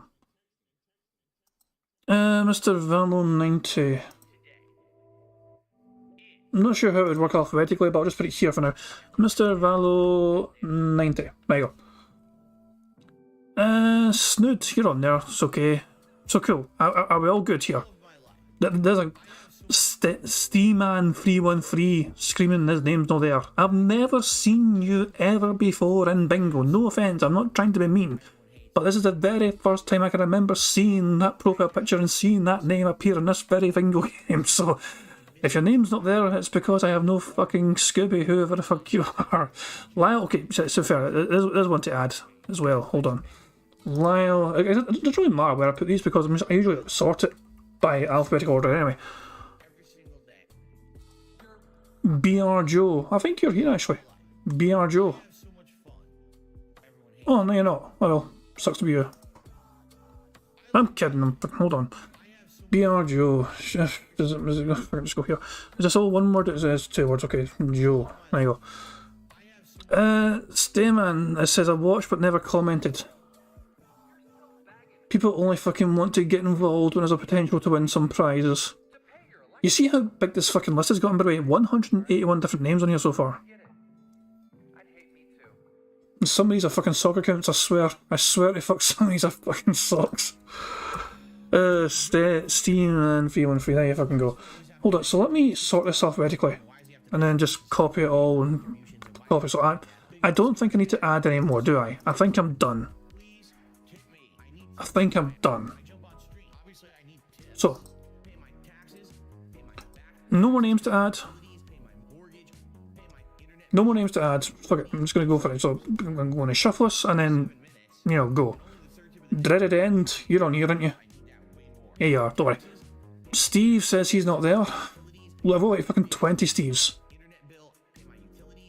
Well, I've only got one Steve. Okay, fine, there you fucking go. Steve, normal Steve. Because it's just like Steve are dead and you got fucking Steve. Okay, so there we go, cool. Hold on. Sort. 2 seconds, we'll just save this. Soga says, oh well, I guess I'm banned or something. No, Soga, I don't remember you. I'm sorry, but first, who are you? And secondly, who are you? And thirdly, and most importantly, who are you? If your name's not here, it's because I don't know who the hell you are, usually. Or if anybody else since we've fucking done this. There's a couple of names, obviously, you guys. Some people have been coming by recently, to be fair. In between Bingo victories, some people have turned into the regulars. You know, like Q-Limp, for example. Q-Limp wasn't here for the last victory, and they've been here regularly, but yeah. But most of you... So, you're not banned, no. I just don't remember ever seeing you, pal. I mean, no offence, but, you know, me no. Anyway, let me just control paste. Your name's on there anyway, so there everything goes. Hold on. I just need to save this list first. Okay, I think that's enough. We have 184 different names. I'm not putting myself on the list, Clyde Dale. Fucking imagine if I spun this bastard wheel with my name on it and I won. People would be screaming fix, people would be fucking losing their mind. No, it's just like... Before I spin it, I need to shuffle it. I need to smash the crap out of this fucking shuffle button. No one O'Malley's asking how often do you need to be in the chat to be put on the wheel. Some people are just here one fucking time ever, and then they never fucking come back. And then that's it. It used to be people that were only in the chat ever, and that was it. You know, for that fucking particular bingo game, but I felt it was a bit unfair. I have a feeling no one O'Malley's going to wonder why the name's not lost, and it's probably because I've never seen their name before in my entire life. I'm sorry, no one, but... fucking Adam. There. He's fucking added. Fucking no one O'Malley's fucking added. Try to fucking... What the fuck happened there? Just like... What the fuck's happened here? I'm going to try and copy and paste the fucking thing into a wee notepad file. No. Hold on. Sort. Sort. Control all. Hold on. Right. I think... Okay, no more. I think we've got everyone. At least that we're going to get. Right. With all that being said, some more shuffling. I am going to spin the goddamn wheel. In the next 5, 4, 3, 2, 1...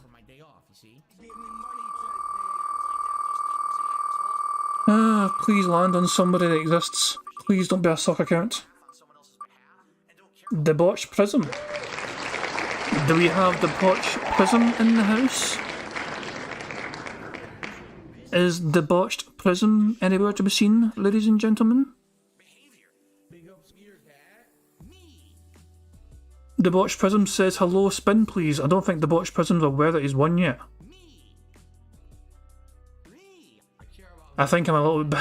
I think some people are a little bit behind. Debauched Prism is here apparently. They just said something in chat and they've won bingo. Debauched Prism. So, please send me an email confirming that is actually your handle. That is actually your YouTube channel. So please send me an email at some point if you can to kingjadvcmp@gmail.com. It proves that is actually your YouTube handle, and tell me as well how you'd like to receive your prize. It's like I can PayPal you the funds. I can get you a voucher for Amazon or whatever. Debauched Prism says, are you still doing the spin thing? As in, pass it on. You don't want a prize. If you don't want a prize, it's up to you. We can either give it to charity or we can spin again. So those are two options, Debauched Prism. If you don't want to win the prize yourself, if you're not interested in the prize, Debauched Prism, then we can either just give it to Jasper's Angels or we can spin it one more time. Jasper's Angels is a charity that Piece of Peace is organised. Okay, Debauched Prism has decided, even though they won, they want someone else to win. That is a fucking shout out to Debauched Prism for such generosity there. He could have just ran away with the prize, but they want someone else to win. So, I'm going to shuffle some more times and I'm going to spin it again. So that's very generous of you, Debauched Prism, to fucking offer that. That's very good of you. Well played, sir. Ready? 3, 2, 1, spin.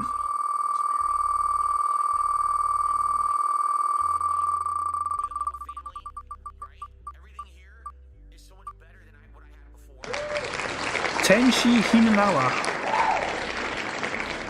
Not gonna lie, I don't recognise this name. Do we have a Tenshi Hinanawi in the fucking chat? I don't even know how to say the fucking surname properly. I'm butchering the crap out of it. Is there some sort of lurker called Tenshi Hinanabi?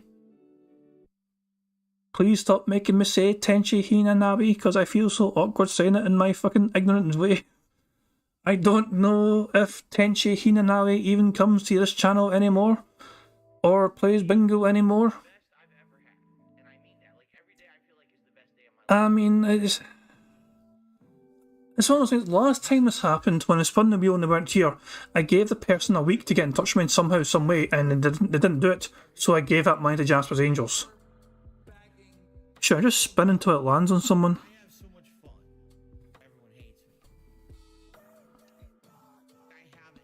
If there's no Tenshi here, I think I should spin again.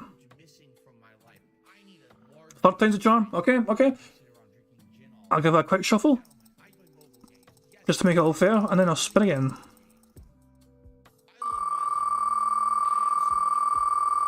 Give it to Eric Miller. Fuck off. No, he's not getting anything from me. Here we go. Solomon? Do we have a Solomon in the chat? Is there a Solomon in the chat? Is there a Solomon in the chat? Solo Man? It's a name I recognise as well. I do recognise the name, Solomon, but it's possible he's not here now. He might have been here earlier on, but time zone's not shit. I don't know. It's a weird one.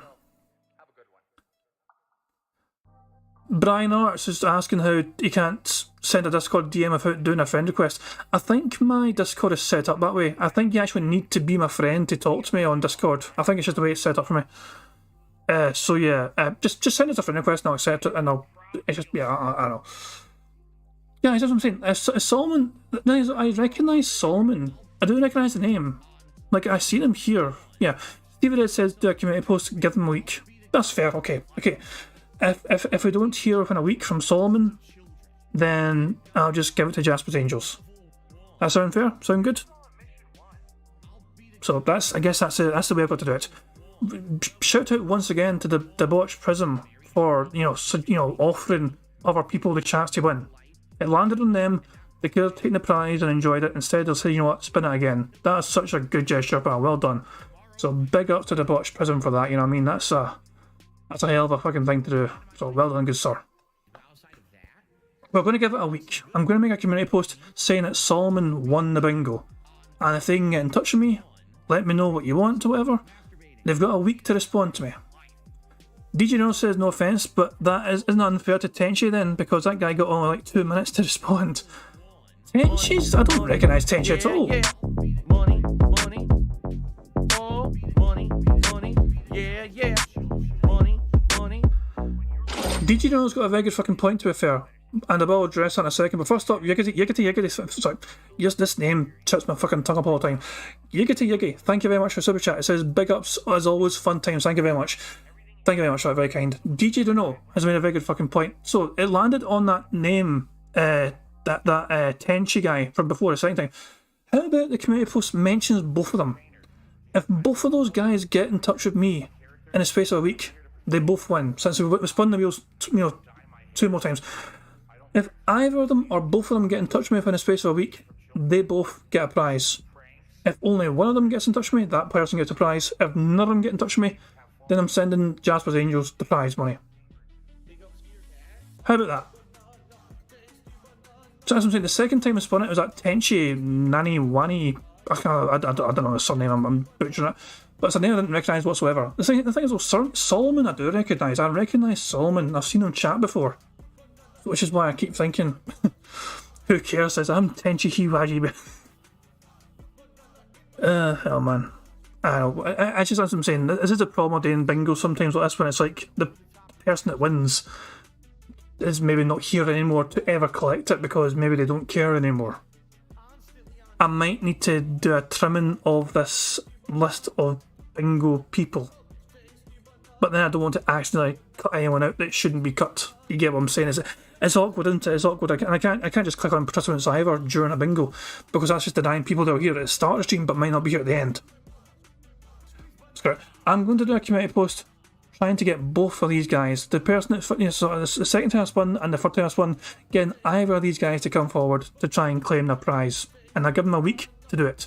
If neither of them step up, then that money is going to Jasper's Angels, which is a charity which is set up by Piece of Peace for, it's to look after cats and pets and all that shit. Yeah. Quasar X just turned up, says, oh, we won.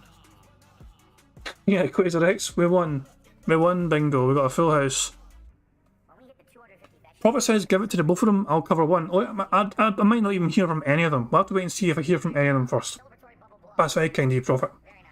But let's just wait and see what happens first and see if we hear from any of them. I am going to wrap things up, guys. What bingo thumbnail should I miss? Should I use for tomorrow? Do we want Phil's bum, backside Phil, or this fucking triggered Phil? Backside Phil, yeah, backside Phil. It's too fucking good. Backside Phil, it really is. It's too good. Backside Phil will be required for tomorrow's bingo shenanigans. Right, after the stream's finished, I'll set about trying to make a community post, trying to get in touch with both of these fucking guys. So yeah, thank you very much for joining with some bingo tonight, guys. I do appreciate everyone being here, keeping me writing the card, and all that jazz. I'm going to end things, I'll always end things. I'm going to play Pixar Animation's Amazing Me video, Notorious P.I.G. Contributions. It's one of my fucking favourite videos, as you guys know. But guys, thank you for being here. Thank you for joining me for the bingo antics. Thank you for keeping me writing the card. Thank you for being here to celebrate a full house bingo victory. Phil's memberships plummeted, and because of that, we got free spaces, and it helped secure a full house. Doesn't happen a whole lot. Sometimes we just got to try and tweak the circumstances in our favour, and thanks to Phil being so goddamn predictable and lowering the members goal, he helped us win a full house bingo. This is how fucking predictable Phil Burnell is. We called it happening, and it fucking happened. And he's fucking too ashamed to fucking admit it to everyone. He just fucking skated right fucking through that fucking segment earlier on, where he's fucking mentioned, oh, there's a new members goal, but I'm not going to talk about it. If I had it, whatever. He's fucking so hot about it, man. He's so hot about missing the goal and nobody fucking wants to fucking gift him memberships. He knows, he's accepted it, nobody wants to fucking, pay money themselves to have a fucking membership. But the whales didn't even fucking turn up. I just love that shit. That's what I'm saying. Phil, we got a full house bingo because Phil's pride is predictably always going to be his own downfall. He needs to lower the goal to give a chance of fucking hitting it. Anyway, Guys, I do hope you all had fun. I'll be back tomorrow with some more DSP Bingo antics. Until then, enjoy the rest of your Thursday, however you wish to spend it. And yeah, I'll catch you all tomorrow with some more robust DSP Bingo content. Until then, guys, have a good one. Enjoy this amazing video from Pixar Animations. And yeah, catch you all later. Peace out. On September 14th, a pre-authorized payment of $16.51 from PayPal.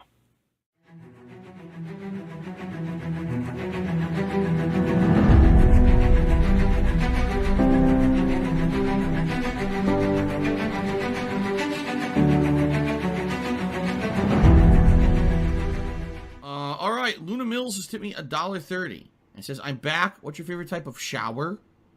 When you're showered in money. When you go outside, all of a sudden, greenbacks start falling from the sky. And you raise your face up, you're like, oh, you start dancing, you go, oh, money, money, yeah, yeah. All right, I don't know what the hell you're talking about, but thank you for the first tip of the day.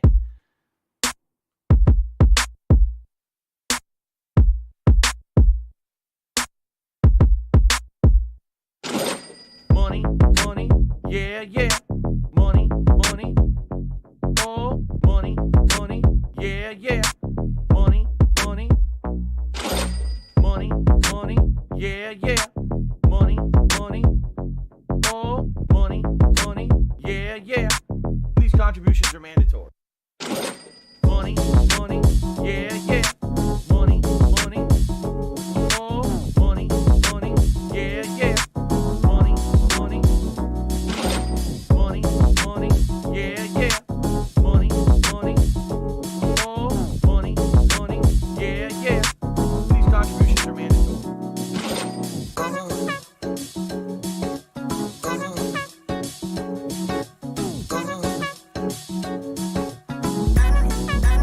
Show me the money.